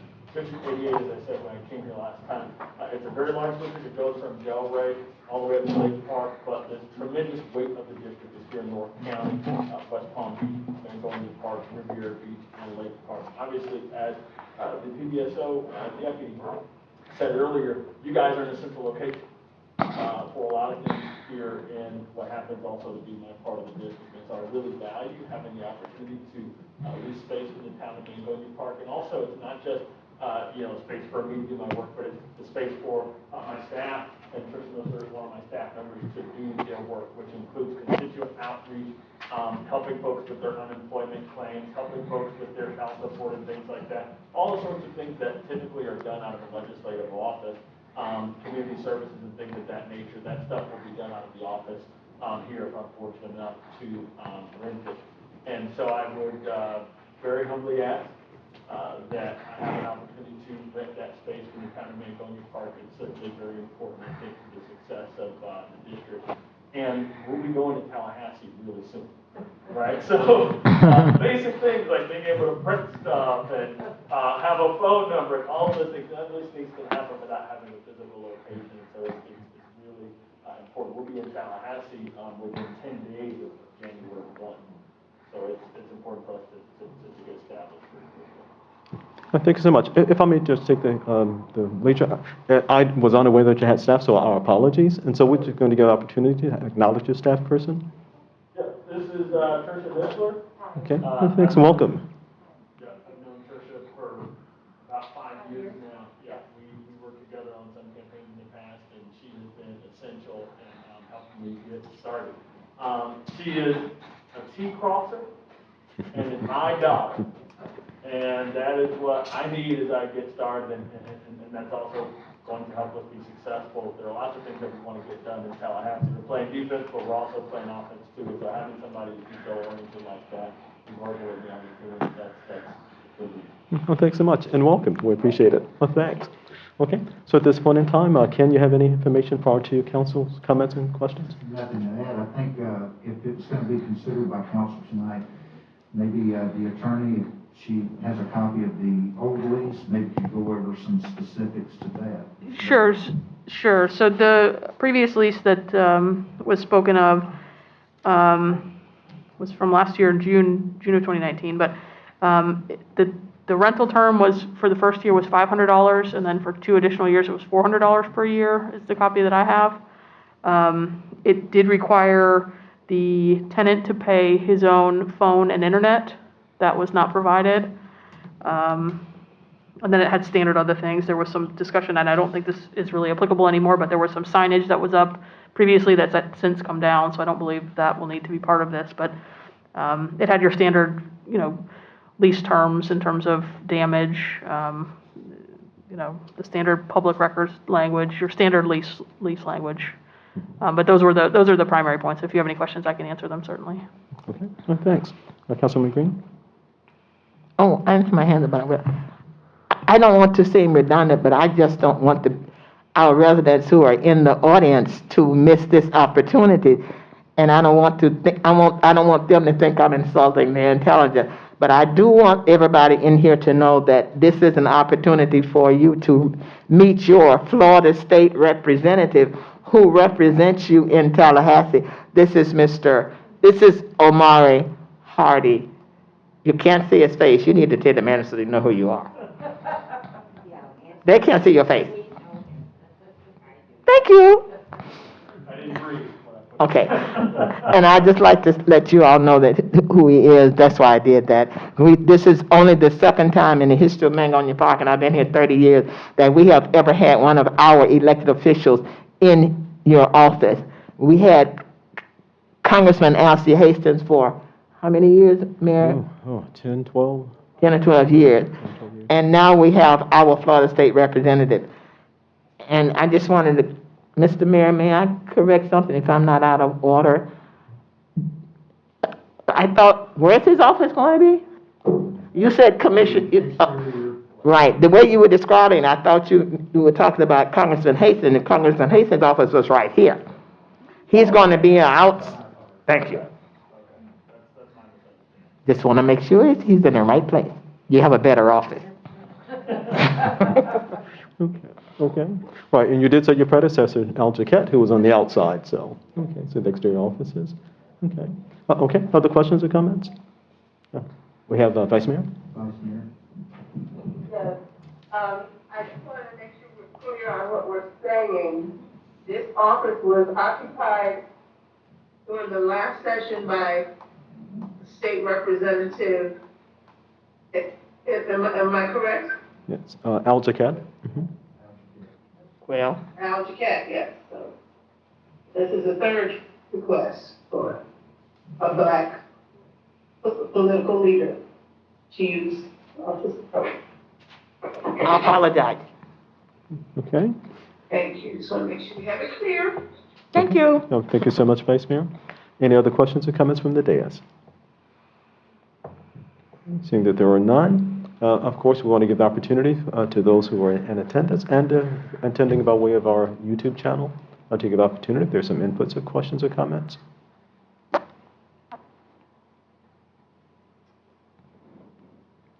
Okay, and we are given the 40-second delay.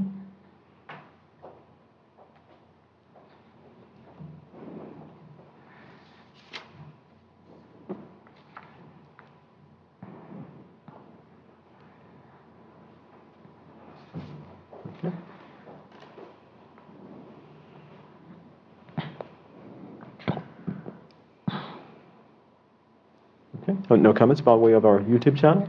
So at this point in time, if there's any additional information, Representative? I think, first off, if I can speak to something that Councilmember Green said. I'm from a small town too, and we discussed this the last time I was here. I'm from the city of Lakewood, the 7 square miles. We don't get a lot of attention. The city is so gerrymandered, the city that I'm from, we have in 7 square miles, 4 different state representatives. Okay, and so I recognize what it's like to live in a small town that doesn't have. Representative, could you go closer to the mic, please? Sorry, yes, so, I recognize what it's like to live in a small town that doesn't capture the attention of a lot of people up in Tallahassee. And so one thing that I actually value is that, I intend to do for the town of Mangonia Park what I wish that folks in Tallahassee who represented my city, I wish that they had the focus and the attention to do. And that's important as well for the folks who are here, also for you guys. Now, there's something that was in the language here that is certainly not a deal breaker for me. Obviously, the most important thing is being able to have an office in advance of the session. If it is possible to be able to get that going, if you guys were to okay a lease, to get that going before January 1st, it would be greatly appreciated. I have 2 staff members who are don't have a place to go to work right now, and we have people who would like to call us in the SNP, things like that, and we don't have an official state office from which to do our correspondence. And so if there's anything we can do, assuming that it would be okay to rent from the town of Mangonia Park, to get it in place sooner, I would certainly appreciate that. Okay. I guess the response would be, all things considered, in a prorated fashion, or? Oh, yes, Okay. absolutely, yeah. Okay. Mr. Mayor, may I ask him a that's your question?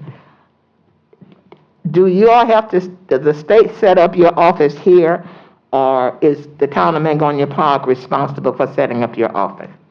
So the state will send us furniture and all of those things that will go into an office, furniture, permit, all those things. I think the only thing that we'd be responsible for would be, the internet and the phone line and things like that. So the state sets up the internet, that part? The state would give my office the funding to take care of those bills, as well as the rent here in the town. So you would have to find someone here to set up your computer system and all of that, the internet system in your office, am I right? No. We would be able to take care of that. I imagine that if there are any IT issues here, if there's, if we have to coordinate with you guys, You need to explain. get hooked up, there might be some coordination. Explain But it. okay, yeah, so it would be as simple as us calling Comcast. Okay. I'm just trying to make sure they expedite time so it'll be ready for session, okay.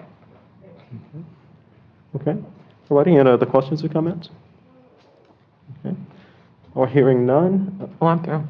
Okay, hearing none. So the request is for the rental of the space. In addition to that, to actually commence the agreement prior to January 1st, and they would pay the prorated amount for whatever days they'll begin to utilize prior to January 1st, is my understanding. Okay, so you do have the request before you. If there's any additional questions or comments, we'll entertain it. If not, then we'll go to a motion.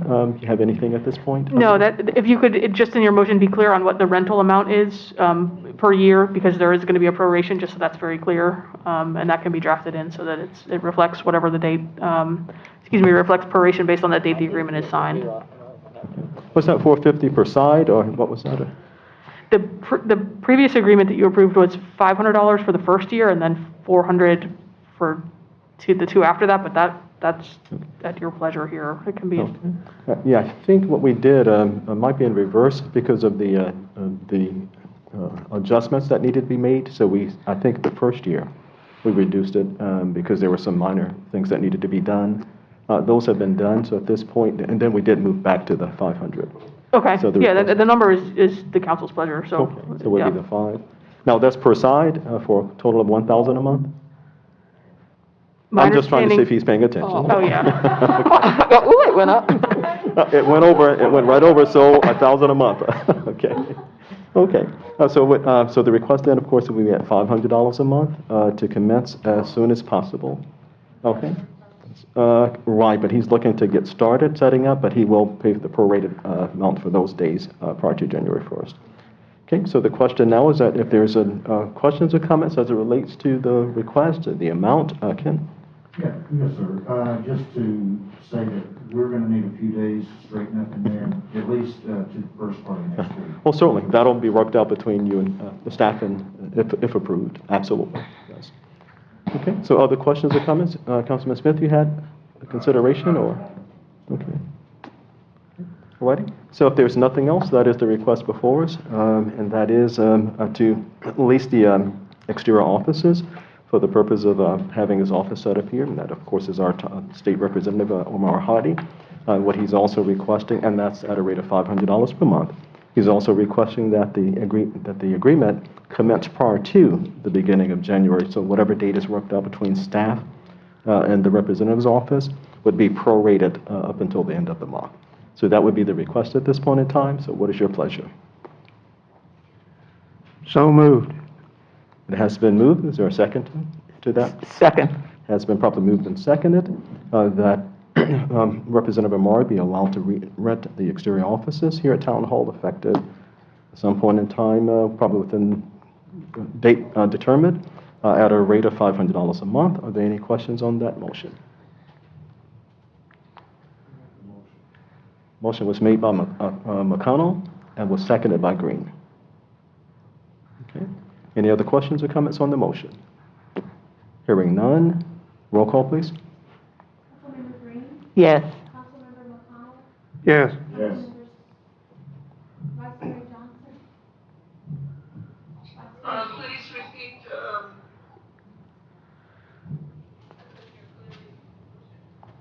The motion is to allow Representative Purdy rent the facility for the first year for $500 per month and to move it right away. yes, I agree. And Mayor O'Malley? Yes. It passes unanimously. Okay. Well, thank you so much and welcome. We look forward to working with you and to making sure you work in Tallahassee when we come to visit you. Okay. Thanks so much. We appreciate it. Okay, have a great evening. Glad to have you in town. Okay. We're going to continue on our item. At this point in time, I'm going to defer the chair to the vice mayor. I'm going to step away from the desk for just a moment, and I'll allow Amity. She may have some comments, and I'll rejoin the dais. I'll rejoin the dais. The town manager will notify me when to rejoin. Okay. Thanks so much. If I could, just if you could have the vice mayor hold, please. Go ahead, sir. Just have her hold, please. I just need to make one statement on the record. Thank you. As the mayor indicated, he has a voting conflict on this item, item 7C. There's a special financial benefit for a relative, so he has recused himself. He will not participate in or vote on this item. He has passed the gavel to the vice mayor, and he will return when the item is finished. Thank you, Manager Metcalf. Would you like me to read the item? Yes, please. Okay, with the vice mayor as the chair, the request is to, for the payout of a enhanced pay or bonus to all full-time employees as budgeted for the fiscal year 2020-2021 budget. Vice mayor and council, at our last meeting, this came up under the manager's report, and we got into some discussion, and really what it came down to was the idea of paying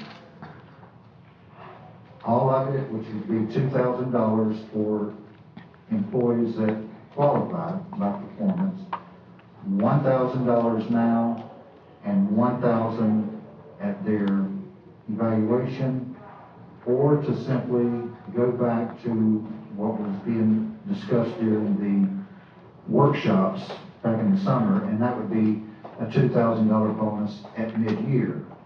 So again, the choices would be $2,000 now for all qualified employees that are full-time, or $1,000 now, $1,000 at their evaluation if they qualify. They at least rated as satisfactory. Or the third choice would be just to basically punt, go back to the initial mid-year consideration. So I'll leave it with the vice mayor and council for discussion. Okay, all right. Is there any further discussion? I think we understand the options that have been provided for us. Yes, yes, Vice Mayor, do you see my hand? I can't see you. I'd like to ask a question. I'm not familiar with mid-year. What? That would be mid-budget year, which would basically be the end of March. The middle of the fiscal year, end of March. So you were saying that they get what now and? So the initial conversation during the budget workshops Right. was to consider a bonus or enhanced pay at the mid-year point. Now, the budget was adopted with that amount in the budget, so it is in the budget already. Over the past couple of weeks, 3-4 weeks, I've had a couple of employees approach me about it would be nice if we could have the bonus now for the holidays. Right. And they said it very respectfully, very nice. Mm-hmm. And then when we had the meeting on the 1st, we got into the discussion about perhaps half now and half at their evaluation. Now, I understand that part. I just don't know. You threw that mid-year in on me and you didn't explain that to me Monday. Okay. The middle of the fiscal year would be the end of March. What you mean, give them the part at the end of March? No, the conversation last time was half now Right. and half at their evaluation. And their evaluation is on their anniversary month. Oh, okay. Now I got you. Okay. All right. Like picking on Sherry here, her anniversary month is February. We have other people that do have a December. Mine happens to be September, so you could go about it that way. That's certainly an option. Madam Chair, may I continue? Another question from Ms. Green, Vice Mayor. When I had agenda review with the town manager, he lets me know that I was my vote caused this to, I guess, to be returned, and I don't change my mind, but I'm gonna, I guess, beg my fellow council people to think of the situation in which we are holding our employees' money. Everybody now, not only in the state of Florida, but almost in the world, right now is waiting on Tallahassee to feed the people, to feed us. And I think it's it's just me personally, it's one of those most inopportune time for us to hold people's money during the Christmas holiday, number one, the virus, number two, and you are basing that last $1,000 on their performance and performance. I just think that's just so insensitive. I just think it's the worst time to be talking about giving people their bonus based on their performance in the job during the Christmas holiday and during COVID-19. I just think it's just the worst time and the worst thing we can do. And that's my argument, and I'm not changing. So please, council people, think about it.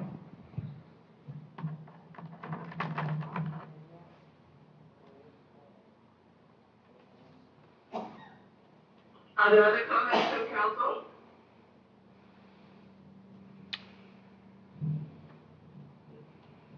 Other comments? Yes, I have a comment, Mr. Smith. My comment is, regardless of what we decide on tonight, whether to give them the entire bonus, the entire 2,000, or give it half, I need some clarity. And so whoever can answer this crystal clear, on the bonus, will it be taxed? Yes. And what the percentage of the tax is going to be taxed? It's considered income, so you're at your standard 0.0765% for, Okay. and then your regular, whatever your, But it's definitely going to be taxed. right, whatever your dependents are, like if you claim zero or whatever, it still goes through. The only thing that you don't have deductions for your pension benefit based on the way our policy is. But it's gonna be taxed? Was the entire 2,000 or it was been divided? Okay, thanks. This is considered a separate payroll item. But it is taxed? Yes. Definitely, okay. Okay, is there any other discussion from council? The only thing that kind of changed my mind on what to give them since it's gonna be taxed. So I'm forgiving them the whole 2,000.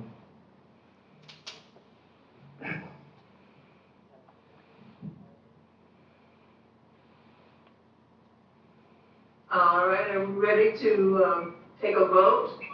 Is there, motion? Well, I have a question before we go for the vote. I want to be, for the record, even though I asked for clarity on whether this lump sum or split, I wanted clarity was whether it was going to be taxed, and none of that got that clear. But when we had discussion last session, I was for the lump sum, so tax does not have a lot to do with my decision making, but if we're gonna vote, I was for to give them all the money in the first place, I want to be clear on that. So however way we vote,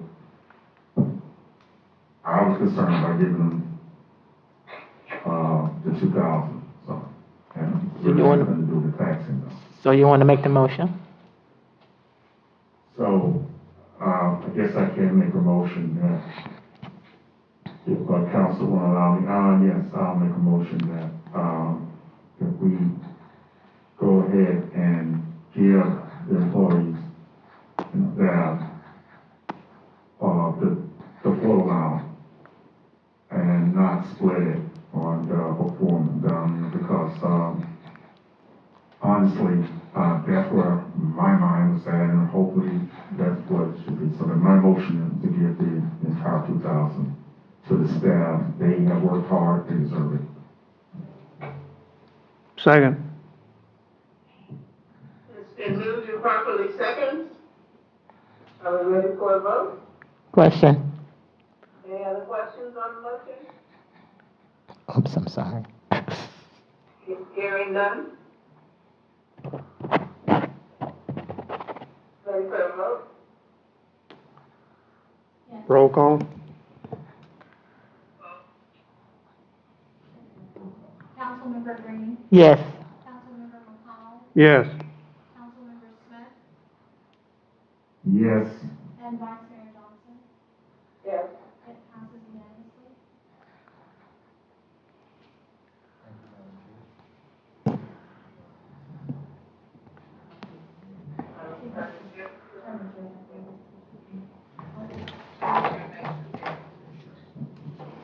Hello.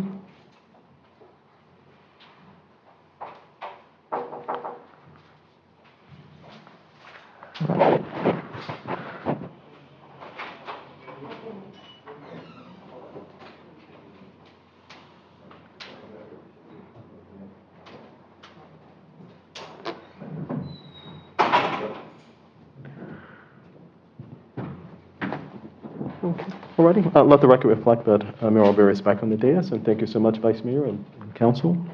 Yes, at this point in time, we have concluded with all of our items for the agenda, and so we'll open the floor to any public comment. If there's any comment from the public, we'll entertain that now. Any comment from the public?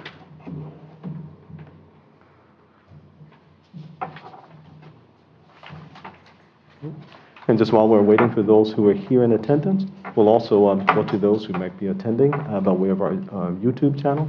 If you have any comments at this point in time, council would be glad to entertain any comments or questions you have.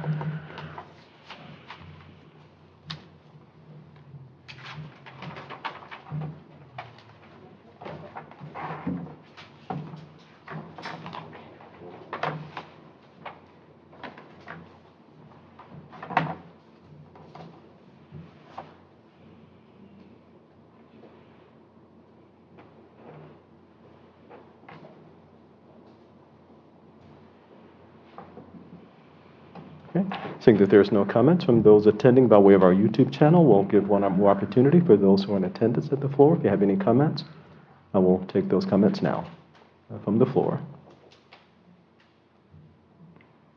Okay. Seeing that there's no comments from the floor, we'll close the floor to public comments. We'll now go to our reports. Akin? Mayor, Vice Mayor, and Town Council, thank you for your time this evening. It's been a good meeting. I would like to wish everyone here a very Merry Christmas and Happy New Year. Hope it's prosperous and peaceful for all. Just to bring this back up again, and I'll take any questions that you may have, certainly, the town website. So for a couple of meetings, we've distributed some information about that. If the council so chooses, I'm bold enough to recommend that we narrow that down a little bit. We had a total of 4 proposals. We did have one that came in late, like within the last week, but in doing some research on the company, I just don't think they fit in with the others.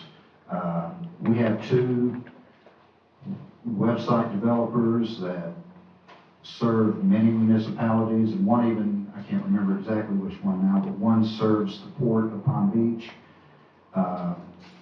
Both of these that I'm thinking of, they do serve multiple municipalities in Palm Beach County. So if you care to ask any questions about that, please fire away. Most of the providers are very comparable as far as what they provide. The cost is fairly close. There's one that's a little bit less expensive.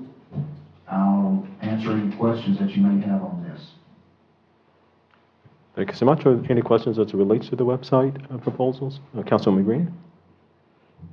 Thank you, Mr. Mayor. I'd just like to say I'm very happy that the council has finally gotten around to us getting a web page.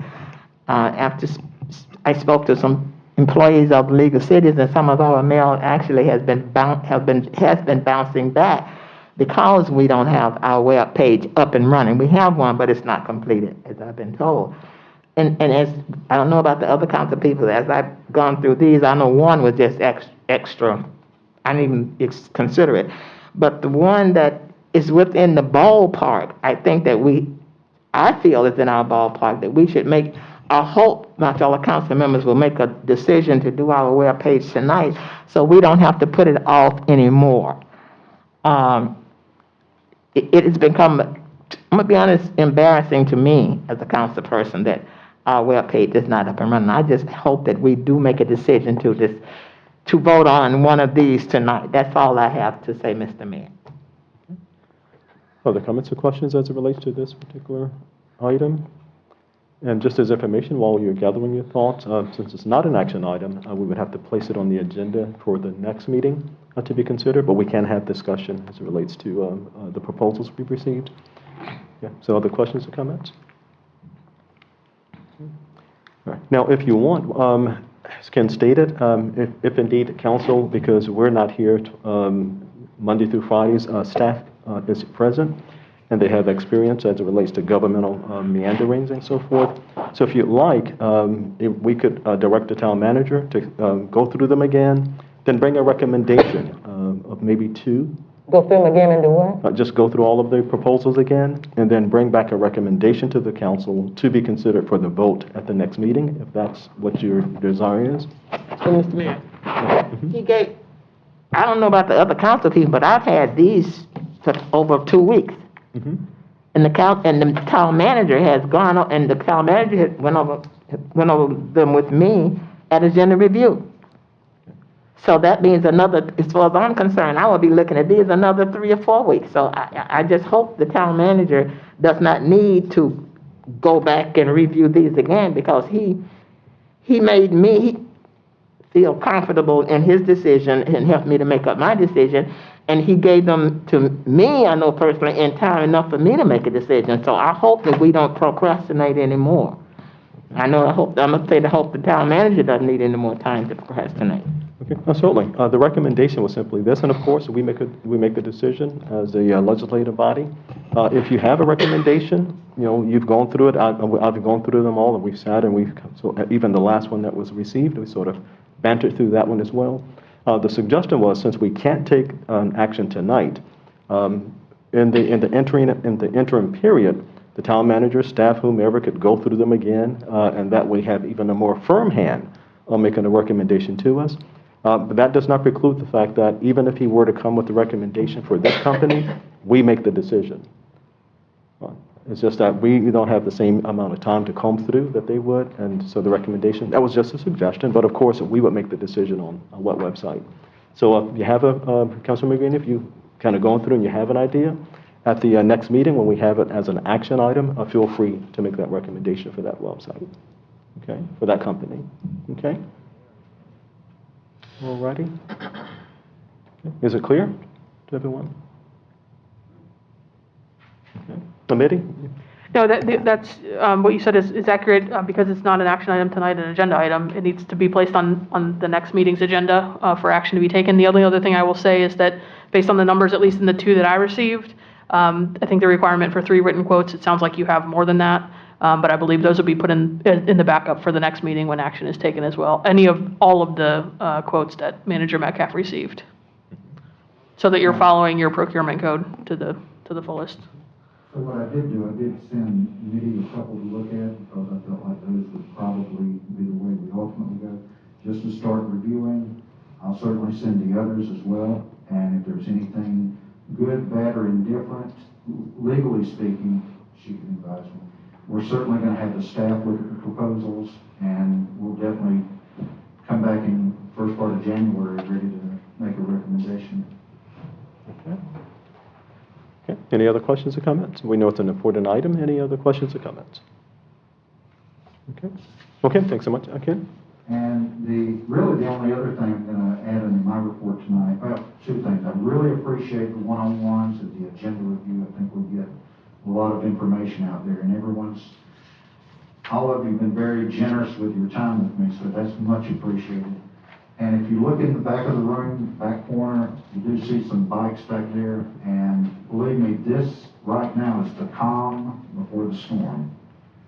So in between now and the end of the week, we're going to be getting toys together, ready, building up to our giveaway on Sunday, beginning at 2 o'clock. We appreciate all the volunteers. We've had a few people in the community volunteer, and we welcome that certainly from the council members, as a few of you did last year. We'll take the volunteers, and we're looking forward to it. And I think that is all, sir. Thank you so much. Are there any questions for Ken? Councilman Smith? I'm gonna go back to the top of council when we initially had the presentation by PN. So what are we gonna, I guess, try to accomplish with the council readers when we meet up again? Captain Thomas, and council, what are we gonna try to have accomplished with those readers? And the 2 places, I guess, that we're going to teach, we try to get in position. Where are we going in that direction? The readers, remember the technical presentation about the tag readers. So, I mean, what are we going to try to, and Ken, I'm looking at you because I'm looking for Guy and you, Captain. I didn't get his question. Councilman Smith, I didn't get your question. I'm talking about remember the detective gave the presentation about the readers that they were going to put up community center, the tag readers that they were going to place on Australian and 45th Street. What's the question? The licensed readers, the readers that. What? What? Yeah, the ones for the readers for the license plate. What's the question? The question was basically what are we going to have in place when we meet up in council? If wherever they get installed, what's the direction going with that? You're just ratifying what they're installing at the next council meeting. If you're asking, Yes. it's up to town council on whether or not we'll be allowed to install those, tag readers on town property. Right now, we ran into a error with the county. So our original location would have given us optimal, would have been optimal for the unit. However, in light of that, our second option is to place the readers on town property, which will still give us the opportunity to use the readers to do what it's supposed to do, but we just won't have as much coverage as we would have originally had we been allowed to put them where we originally wanted to put them. Captain, I hate to disturb you, so Councilman Smith, are you asking him, are you saying that the town has the permission to decide where we're gonna put the readers? The sheriff's office paid for it. We've been working on this for some months now. Now, the town manager has been involved with trying to get the proper permit to have these readers put into place. You're not answering my question. Is he asking, help me here, is he saying that the town we have the authority to decide where the readers go? No, and I'm not saying, Is that what you're asking? no, I'm not. No, That was not what I was what, the issue is, we've already purchased the readers. Right. The sheriff's office already has the readers. Okay, Our only issue is placement. We can't place them where we originally wanted to place them. okay. So we're seeking permission from the town to place them on town-owned property, so that way, these things that we've already purchased. Oh, can be implemented. And that's what I'm asking. thank you, all right. All right, you're clear on that, Councilman Green? That's what I'm asking. They put them wherever they want to. I'm just happy to have them. That was simple, just, have them. Okay. Buddy, any other questions? The captain is at the podium, so any other questions for Captain? Well, I guess I do have a couple more things to add. I want to take time out to thank the town manager and Tavares for assisting us with the feeding program that we've run. And so far, by the grace of God, we've been able to distribute somewhere around 7,000 meal boxes, which is about 35,000 meals, not only here in Magnolia Park, but throughout various locations in the county. Tomorrow will be our final distribution. We're looking to distribute another 1,400 plus meals throughout not only Magnolia Park, but throughout the rest of the county as well. And come January, we'll reevaluate the continues, and the supplies class, we will continue with the food distribution program. Okay. For Magnolia Park, what's the time and place?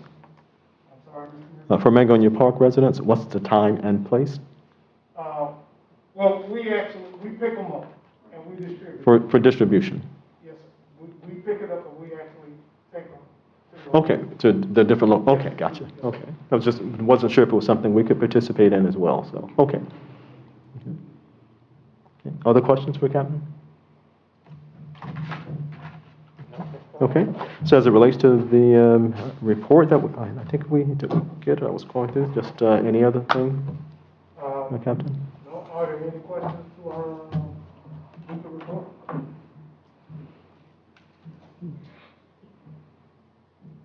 Okay, if not, as submitted. Okay, That's it. well, thanks so much, we appreciate it.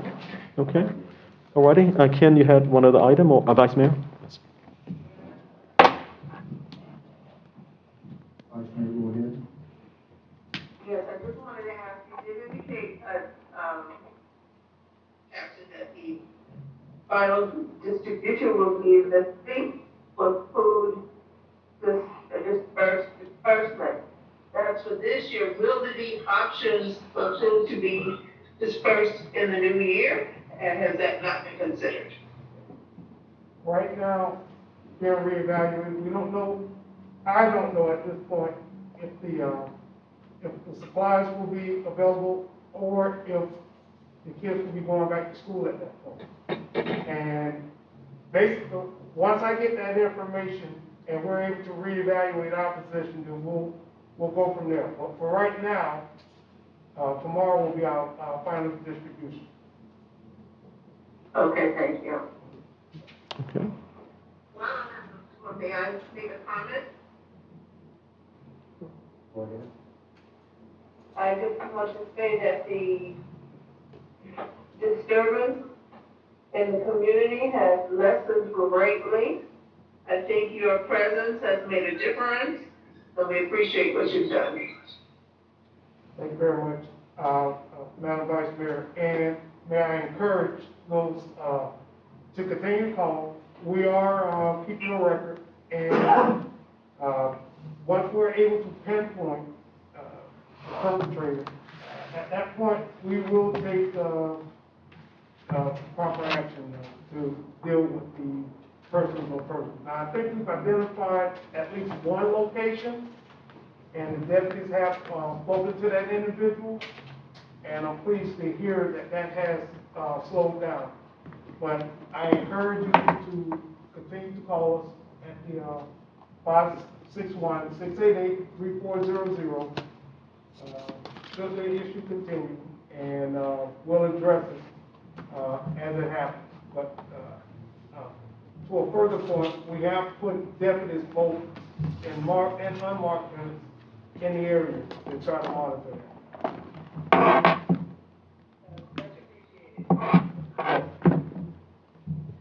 Okay, well, thanks so much, Captain, we appreciate it. Ken, did you have one other item, or, okay, if not, okay, Amity, you have anything? Nothing specific, thank you, sir. Well, thank you so much. So at this time, we'll go to council comments. Councilman Smith, you have something? Okay, Councilman, you good? Okay. Okay, Councilman McConnell? No. Okay, Councilwoman Green? No. Okay, Vice Mayor, you have anything? Vice Mayor, do you have any comments? No, not at this time. Okay, and I have nothing as well. So I'd like to thank you so much for your attendance, and we thank you so much for all that you do to help Mangonia Park what it is. Have a great evening, and we'll see you at the next meeting on the January 5th. January 5th. Have a great holiday. Yes. Okay, have a great holiday. At this point in time, we'll entertain a motion. Okay. I'm sorry, at this point in time, before we get to it, motion for adjournment? Motion for adjournment? Motion to adjourn. Is there a second? Seconded? All in favor? It has been properly moved. Has been properly moved and second. All in favor, aye? Aye? Aye. All opposed? Thanks so much. We'll see you on January 5th. Have a great evening. Oh, same to you. Merry Christmas and Happy New Year. That would have been the Baltimore Ravens. Have a safe and a very beautiful Christmas. You as well, thank you, man. Enjoy the holiday.